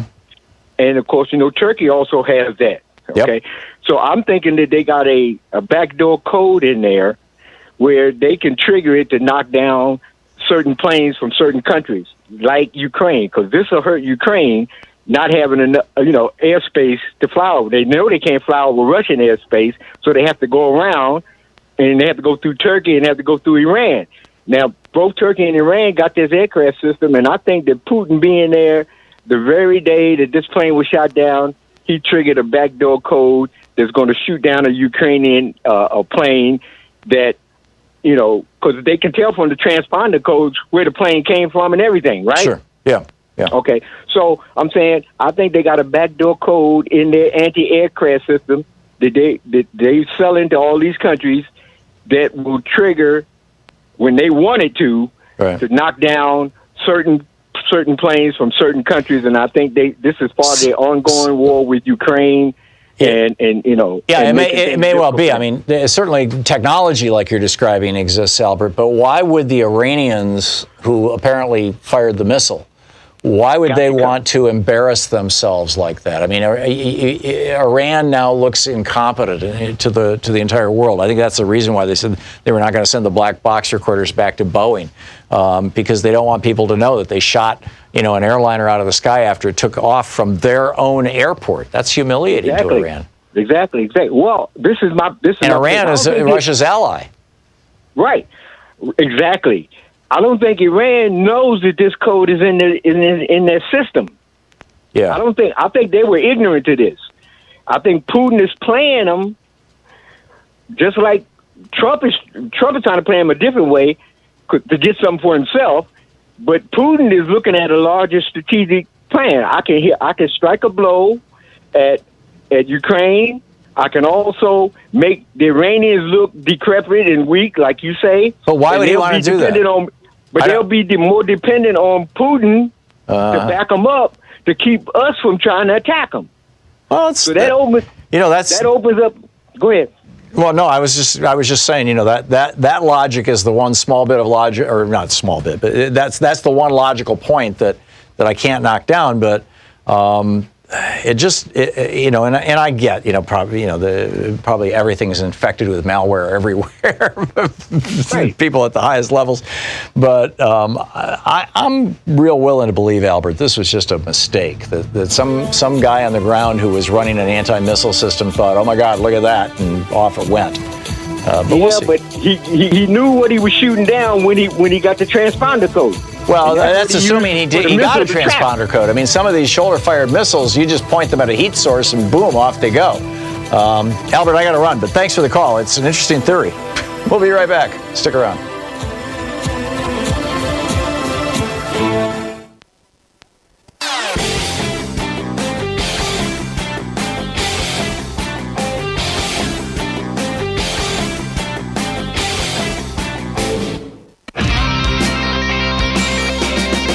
Welcome back. Thom Hartmann here with you. One of the, how the media will kind of make up stories or try, put out the Republican spin and make that the center of the story. CNN's doing that right now, talking about how, some Democrats and all the Republicans are very upset that Nancy Pelosi is withholding the articles of impeachment. How dare she, right? I think she's playing it just right. She's basically saying, here it is. It's real simple. We don't know who to appoint as prosecutors, or floor managers is what they call them. We don't know who to appoint as a prosecutor because we don't know the rules of engagement. We don't know if we need some person who has an encyclopedic memory of all the details, or if we need somebody who's a grand performer. We don't. I mean, because the former would be necessary if there will be no witnesses and no testimony. You're going to have somebody who's just a total wonk on this stuff, who can come out and lead the impeachment. Or alternatively, if we're actually going to have witnesses, then we need somebody who's expert at cross-examining witnesses. See Kamala Harris, for example, in some of her work on the Senate, I believe, Judiciary Committee. So Pelosi is taking, Speaker Pelosi is taking the position, and I think it's an entirely correct and legitimate position, that we're not going to send these impeachment articles to you in the Senate, Mitch McConnell, until you tell us what the rules are under which we'll be operating. And McConnell is saying, well, we're not going to tell you the rules until you send us the documents. And so there's this stalemate right now. And as far as I can tell, the media is doing everything they can to increase the pressure on Pelosi. And I don't see any media that's working to increase the pressure on Mitch McConnell, which baffles me. But I saw the exact same thing for almost an entire year when Mitch McConnell refused to allow Merrick Garland to have a hearing in the Senate. The press could have brought incredible pressure on him. And of course, President Obama could have too. And neither one of them did. And I said, throughout that entire year, I was like, what's going on here? I mean, can you imagine if the tables were turned and a Democratic, Chuck Schumer was running the Senate and Donald Trump had a nominee for the Supreme Court. Somebody dropped dead on the Supreme Court a year before the election. And Trump said, okay, here's my nominee. And Chuck Schumer said, no, I'm not going to do that for another year. I'm not even going to talk about it. I mean, the stuff that Mitch McConnell gets away with is mind-boggling. And now we find out, Susan Collins and Lisa Murkowski, we thought that they were going to be independent. We thought that they were going to say, at the very least, hey, we would like to see some witnesses. Well, guess what? Mitch McConnell, the key to Mitch McConnell's power is money. I mean, the key to his personal power is money. He married a woman who is a multimillionaire and the heiress of a Taiwanese shipping company who happens to be in Trump's cabinet, and, Elaine Chao, and that's his wife. And so that made him rich through marriage. But he's also got these PACs that he controls. There's a leadership PAC. There's a couple of PACs that Mitch McConnell controls where billionaires and big corporations pour money into McConnell's PACs, and then he pours that money into the campaigns of Republicans who he likes. Or he could even pour it into the campaigns of people opposing Republicans who Republicans that he dislikes who are in the Senate right now. Or he could be pouring it into primary campaigns. So McConnell is basically flexing his economic muscles, and they are considerable. We may joke about Mitch McTurtle, very thoughtful, careful man. No, he's not. This guy is a street fighter. And he is using power as a blunt instrument here. And I'm just blown away that the media is making it like this is Nancy Pelosi's crisis. When Mitch McConnell has come right out and said he's going to rig this thing. It's not going to be a real trial. There's not going to be witnesses and evidence presented. It's going to be a kangaroo court. It's going to be a sham. He's come right out and said that. Not exactly those words, but I don't think anybody, even a Republican, would say that what I'm saying is an exaggeration. And others have said, yeah, we're on board for that. Other Republican senators. So I'm with Speaker Pelosi. You're listening to the Thom Hartmann program. Call 202-808-9925. Stand firm, Madam Speaker. We'll be right back. What do you think? Should she be passing the articles over, or should she be standing up to Mitch McConnell?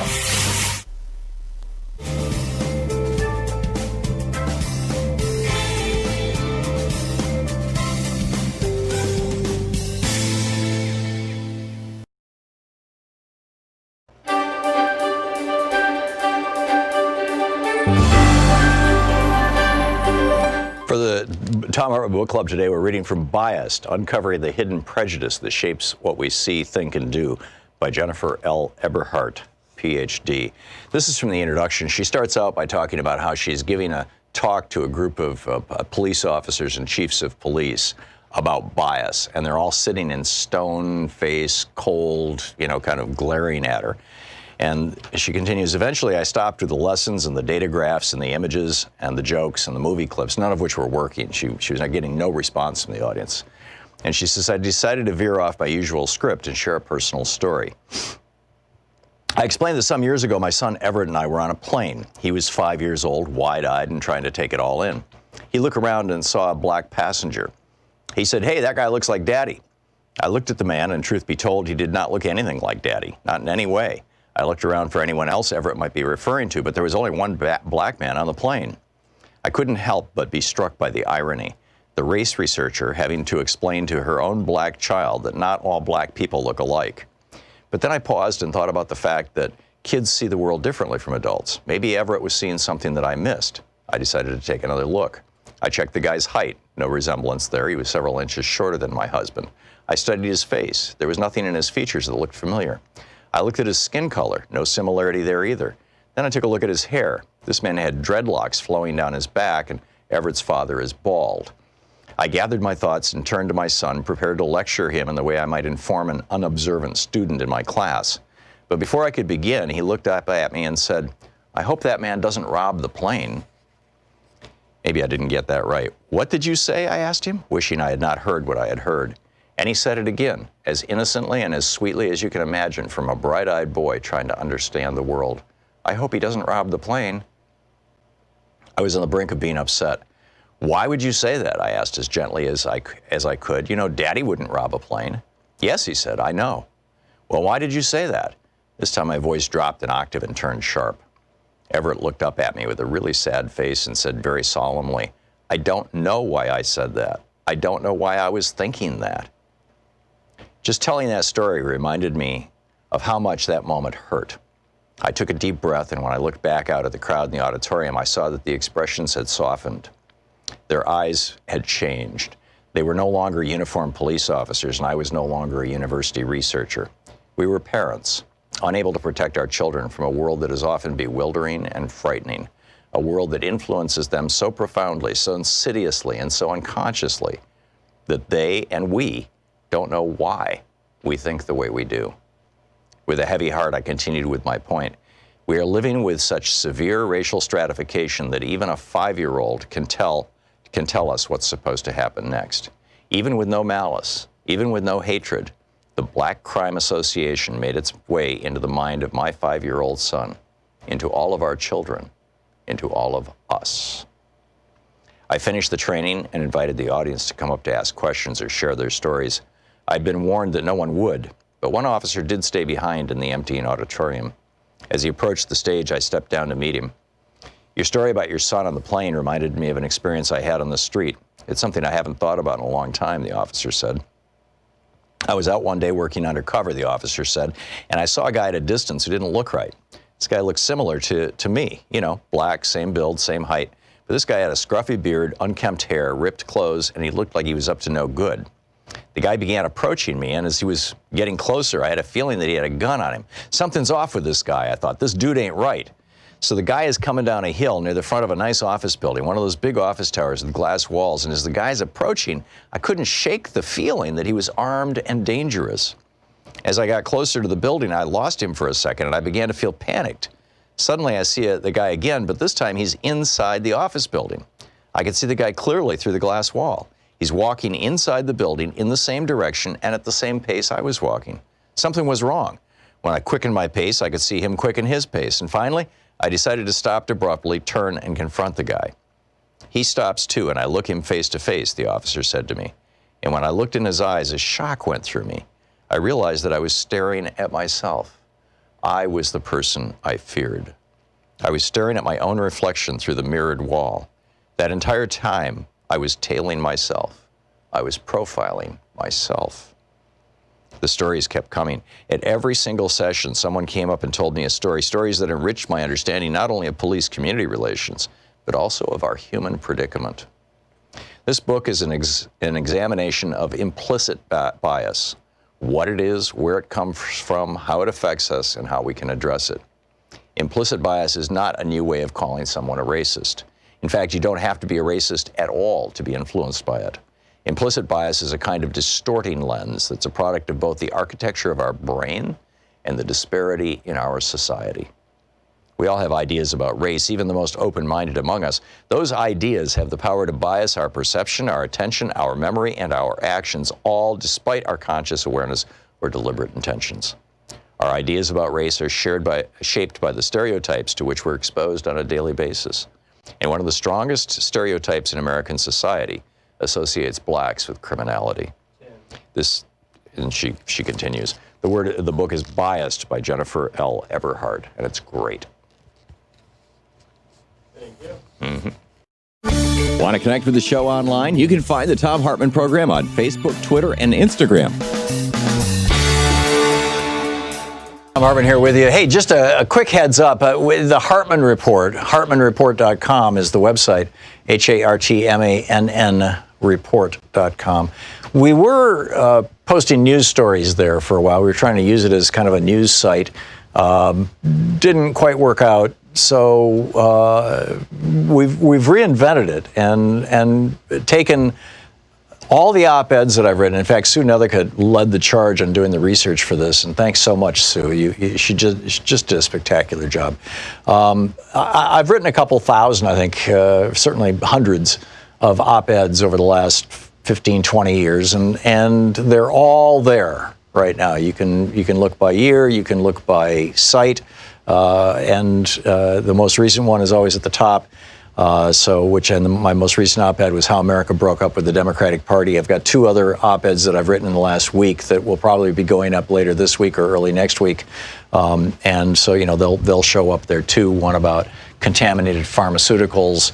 And in any case, you'll see all that. So if you're ever looking for any of the op-eds that I've written, check out hartmannreport.com and it'll get you to them. So anyhow, all that said, let's pick up some of your phone calls. Charlotte in Ramona, California. Hey, Charlotte, what's up? Yes, Tom. I wanted to ask you about the killing of the Iranian general. Why would whoever was responsible for giving Trump the information and these different options, they know he's nutty. Why would they even present that option at all? And I would think that at least one of the people giving him options would have been the Joint Chiefs of Staff. Mm-hmm. Wouldn't they know that option they were giving was illegal? That's a good question. The Washington Post 2 days ago ran an article quoting reporters quoting people inside the military who were involved in the decision or in the process anyway of giving Trump this list of options. And what they said, what the Post said they said, was that traditionally when you present the president with a range of options at the least destructive level is, either negotiation or do nothing at all. And at the most destructive level, there's nuke them or something. It's some equivalent of a nuclear option, something that is so bizarre, so over the edge that the president will look at that and go, well, we've got to come up with something in the middle here. And that increases the probability of the action that the military really wants, which is the center options. And that traditionally that had worked with other presidents because they were rational actors. But it didn't work with Donald Trump. And I'm guessing that the Pentagon is going to change how they provide him with military options in the future now that they know that he's perfectly willing to take the world to the edge of World War III and put all Americans at danger by taking, irresponsible actions like this. So, your point is real. Go ahead. How could they even give him an illegal option? Yeah, well, that's a whole nother question. And I don't have an answer for it, Charlotte. I'm sorry, but your point is really well taken. Thank you. Tanner in Sheboygan, Wisconsin. Hey, Tanner, what's up? Hey, with all of this mess, your guest from The Nation was right on. And I got to say, Tom, I think it's sort of folks like you in the media and the Democrats that bear the responsibility for this. Because look where we are. These people on the right, Trump, you call him a maniac and all that, but it's really the people, his advisors, that want this war. And your guest from The Nation was correct to think Trump is really an isolationist, is maybe a little misguided. but he certainly represents that wing of the party. No, her point was that he's not an isolationist, isolationist, that he campaigned on being an isolationist, but that is not how he has governed. Just like he campaigned on giving everybody health care, but that is not how he has governed. He's taken health care away from people, et cetera. But what have you done? You focused on Putin in these conspiracy theories instead of having this, like your guest said, a sober, reasonable approach with respect to Russia. Yeah. So now we have these anemic impeachment articles. When you actually could have a real impeachment article here for the unauthorized use of force, but nobody's even willing to question it because people on the right hate you guys more than they dislike Trump's actions. Right, Tanner. I'm not taking any responsibility for Donald Trump being there at all. And and I was not covering Donald Trump 24/7 as we were, throughout the Republican primary. That was CNN and MSNBC. Certainly, we would talk about the news, but Les Moonves, the CEO of CBS, came right out and told his investors that giving Donald Trump thousands of hours, billions of dollars of free media coverage, and denying that to Hillary Clinton or for that matter Bernie Sanders during the primary was good for CBS. It was good for their bottom line. So there is, if you've got an issue with the media, that's where I would suggest that you start out. Charles in Jacksonville, Florida. Hey, Charles, what's on your mind today? Good afternoon, Tom. I was calling to speak on Nancy Pelosi and holding the articles. Uh-huh. And I would agree with her to withhold them because it does two things. It allows all these court cases that have flown through the courts to get adjudicated. But as bad as the Republicans want to run out the clock, by her holding back the articles actually reverses that process. And in the meantime, all kinds of unwanted information on Trump is going to come out. And that alone would sway the public, which would force the Republicans to do, hopefully, the right thing. I don't think you could ever rely on the Republicans to do the right thing. But your point is right, Charles. I think, and the one kind of an anemic, point that the media keeps making, and all these other people who are trying to shift the pressure from McConnell to Pelosi. They're making these, frankly, rather pathetic articles like, the pressure is building on Pelosi. Can she deal with it and stuff like that? And it's like, hey, come on, give me a break. This is, and you're absolutely right. And the other argument they're making is, well, if this goes into February, then the campaign is going to be the primaries, and you got a bunch of senators, Senator Warren and Senator Sanders who are running, and that's going to be bad for them. I don't believe it's going to be bad for anybody. Yeah, go ahead, Charles. Hey, let it go all the way to June. Yeah, I have no problem with that. Let it go all the way to June. Yep. Miss Pelosi is going to be Miss Pelosi, and she's going to tune out all of the congressional noise. Yeah, she's going to do, and in the end, it's going to benefit all of us. I think you're right, Charles, and I hope you're right. Thank you for the call. Nikki in Joplin, Missouri. Hey, Nikki, what's up? Hi, Tom. I'm a first-time caller. I love your show. I agree with you 100% about Nancy Pelosi. We need to start fighting fire with fire. And all these reporters that come up to her and ask her, when are you going to do it? When are you going to do it? I never heard that when McConnell was taking the judge away from us. Right. I never heard that. Yep. Yeah, no, they're. What do you think of the media doing that? I mean, I get frustrated. The media has a clear Republican bias, Nikki. It's just that simple. When did that start? Well, it's back with the Reagan administration, I would say. I mean, I remember all the way back in the 80s yelling at the Sunday TV shows, you're letting Republicans get away with lies, and why don't you have more Democrats on? I mean, we went through this at the tail end of the Bush presidency. There was actually some good reporting that was being done about how often Republicans showed up on the Sunday news shows. And the response that came from the big networks was, well, the Republicans are in charge of the government, and so they're the powerful ones, and so we need to have them on. So then Obama comes into office, and he's got He's got the House, the Senate, and the White House, for the first 74 days or thereabouts. And still, they're putting more Republicans on Face the Nation and Meet the Press and on these weekend shows than they are Democrats. And they said, well, why are you putting more Republicans on? And the media said, well, because they're in the opposition, and you need to hear the voice of the opposition.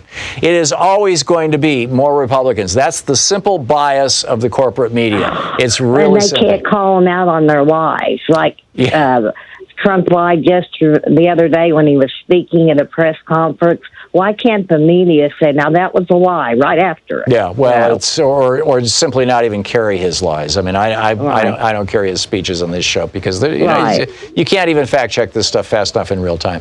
Nikki, thank you for the call. Well said. Victor in Salem, Oregon. Hey, Victor, what's up? Hey, Tom. I think there's another political calculation that has to be made about sending the articles of impeachment over now. This is a very bad time to do so, because Mitch McConnell will use the excuse that since we're in a crisis situation with Iran, we need to make sure the president doesn't have this impeachment trial on hanging around his neck. Mind. Yeah. So they'll just ram it through and say exonerate him, and just use that as an excuse. Yep. For well, there's Republicans and right-wing talk show hosts who have been saying that for some time now. So spot on. I think that you're absolutely right. Victor, thank you for the call. Carl in Ocala, Florida. Hey, Carl, what's up? Well, I'm amazed at the variety of responses you get while I was waiting for my turn. Anyway, we had an interesting conversation, brief but interesting, you and I did a couple of days ago, about the importance of understanding the difference between strategic and tactical thinking or operational thinking. Oh, you're the former general. Well, not general. Oh, officer, okay. Yeah, I'm the former Marine officer, but nowhere near general. Yeah. Anyway, I was sitting down to write on. I had a thought, and I wanted to run it by you, see what you. I don't tell Nancy Pelosi how to think operationally. She's pretty good at that herself, and Trump's out of his depth even dealing with it. But anyway, what would you think about? I believe she has the authority. I think she could. I don't know if you want to call it pull back or if you want to call it reopen. But I would stop, reopen. And that would end, by the way, the clamor now to transmit it to the Senate. But reopen in light of the many recent things, not the least of which is his order to assassinate that general and the resulting airplane crash by some unthinking idiot in Iran, and accidental or otherwise, it's still on him. Mm-hmm. And reopen it, and also gain time. Time is critically important in this, that judges are allowed to make decisions that might and should and probably will be very favorable in their case. Why not just reopen it and stop all this clamor to send it to the Senate?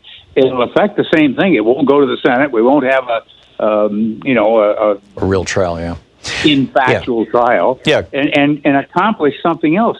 Develop some more. Carl, I love your idea. I agree. And in fact, I've been waiting for Adam Schiff to convene a public hearing in the Intelligence Committee. He has hinted several times that he might be doing this, where they just continue. But to have Nancy Pelosi say, there have been a few other things come up. I think my guess is the reason that she's not is because there's not like an absolute consensus would be the wrong word, but certainly a majority public opinion saying, okay, this thing is worth investigating vis-a-vis impeachment. For example, the Iran thing. I don't think that I don't think you're going to find independents and Republicans saying that's worth investigating. Trying to mess with an election, even Republicans and independents are saying, wait a minute, that's beyond the pale.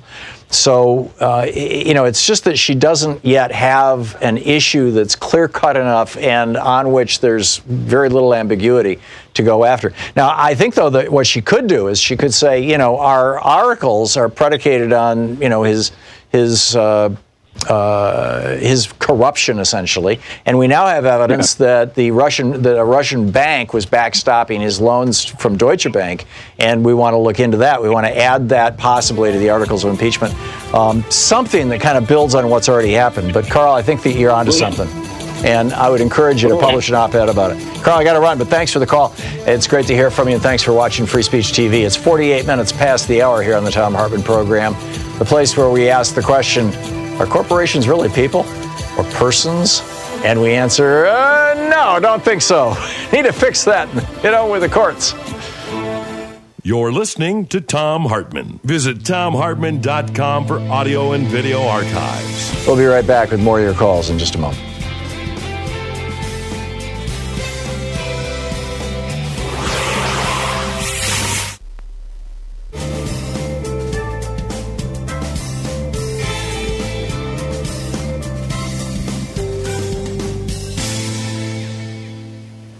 And welcome back, Robin in Kingston, Washington. Hey, Robin, what's on your mind today? Hey, Tom, how are you? I have my air traffic control hat on in this call today because you're the former controller. And because whenever aircraft go down, we sort of feel like we've lost somebody that's sort of in our family. Sure. And so the basic thing is about the 737 that came down in Ukraine. Mm-hmm. Or in Iran. And it was in Iran. Everybody really needs to keep their mind open to all sorts of possibilities. And so it certainly could have shot down. It could have been a bomb on board. There's a bunch of different things. It's interesting that they're not letting our own NTSB or Boeing take a look at it because of great levels of distrust of this country. Mm-hmm. And I could also tie part of this call into what you talked about United 93 earlier, where you postulated one of the two theories about United 93. And I want to just make the point that it's official that the debris field for United 93, Tom, is 8 miles long. It goes from a lake, and then 1 mile from the actual impact, a crater, is one of the engines. And then, of course, you've got the crater, and the aircraft was seen flying upside down just a few hundred feet above the ground. And then if you really want to take a look at how interesting the relationship is between the FBI and the NTSB, there's a fantastic documentary done by a very credible journalist who was run out of corporate media. Her name is Christina Borgeson, and it studies the whole event on TWA Flight 800.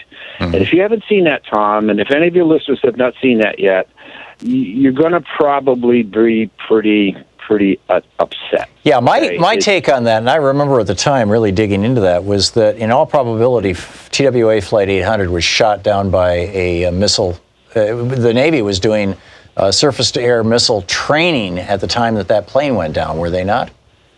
That is exactly correct, and the reason I'm bringing this up is because of the cover-up. Yeah.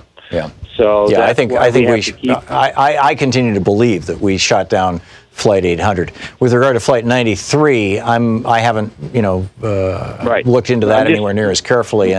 But if the debris field covers 8 miles, that would argue that Tom, go ahead. I've looked into this, Tom, and we're continuing the research. And there's a very other disturbing bit of information, and that is that a military electronics officer reacted to somebody who testified that fluorescent lights flickered in the area of Shanksville just a few moments before they heard the big explosion. And there's a huge electromagnetic pulse that is distributed by fighter jets before they release a missile, and that is designed to knock out the missile defense systems on the prey aircraft. So you're saying that Flight 93 might have been taken down not by a missile but by an EMP? No. The EMP is part of a missile firing. I see. So you're arguing that Flight 93 was taken down by a missile? That is one of the avenues of research, yes. Yeah, fascinating stuff. I mean, maybe someday we'll learn. Robin, thank you for the call. But that doesn't in any way diminish, the bravery and heroism of the people who were trying to stop the hijackers. And that's fairly well documented because a number of people were apparently on the plane talking to their loved ones at the time. We'll be back. It's 52 minutes past the hour.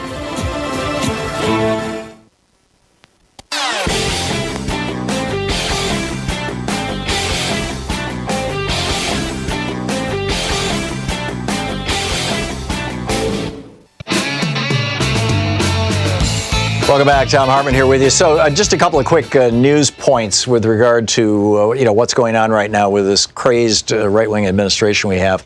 The Trump administration is refusing to go along with normal policies in terms of revealing the cost of Donald Trump's trips. It looks like Donald Trump in his first year spent more on Secret Service protection and flights and hotel rooms and things like that for his protection detail. In his first year, he spent more than Barack Obama did in his entire 8 years. And, of course, every time Obama went golfing or went to Hawaii, Trump would be rage tweeting about it. But it looks like he spent more in his first year than Obama did in his 8 years. But this year, he's refusing to release the information. They're trying to stonewall everybody, and this is just another example of the grifter Trump crime family getting rich on you and me. And then secondly, the presser that Trump did this morning was ostensibly about the fact that they are rolling back regulations put into place by the EPA and by the various environmental laws to say that most mines, pipelines, and agricultural and industrial sites of all type would not be subject to environmental review as part of their approval process. So you want to build a pipeline? It doesn't matter what kind of environmental damage it's going to do. Even federal projects subject to review could specifically ignore long-term effects, things like climate change. And the public would have no right to see any of the information that companies or government had collected about the negative outcomes that could happen. This is as bad as it gets. I mean, it's just it's just as bad as it gets. Judy in Hellsburg, California. Hey, Judy, what's on your mind today? Good morning, Tom. Well, I don't have anything that's too happy to say on my end. I'm seeing parallels with our government with Nazi Germany at this point, and it's really, really frightening. And it's all happening before our very eyes. Trump is wanting to build another concentration camp in California right now, and you've got California legislators who are saying, we don't want any more. This is a concentration camp for immigrant children. And you've got American legislators in California saying, no, we don't want this stuff. We don't want internment camps here. Exactly, but it looks like everything continues to happen. Yeah. And we're at a terrible stalemate, and it's at this point I say understanding is the booby prize. Yeah. We do understand, but how do we stop it? And the real perpetrators at this point, it's horrible to say that the Republicans are creating this. Yeah. That they're getting behind Donald Trump, and that it's beyond belief, Tom. I can't believe what's happening in our country. We have been cultified, Judy. You've got a group of billionaires who own media networks and individual media outlets like Fox News, for example, with Mr. Murdoch, who have decided that, their interest, their tax cuts, their deregulation is more important than anything else that goes on. And so they're just giving Trump uncritical coverage on the one hand, or lavishing him with praise on the other. And it has created a nation of right-wing zombies. It's like cult followers. It's like Jim Jones all over again. We've had a couple of them call into the program today, and it's just so conspicuous. It's a real American tragedy. Thanks so much for being with us today. We'll be back tomorrow, same time, same place. Is today Thursday? So tomorrow is Anything Goes Friday, and Congressman Ro Khanna is going to be with us too, right? So it's going to be a great day. And in the meantime, don't forget, democracy is not a spectator sport. Get out there, get active, tag You're It, and tell your friends about progressive media. We'll see you tomorrow. You've been listening to Thom Hartmann. For audio and video archives, visit thomhartmann.com.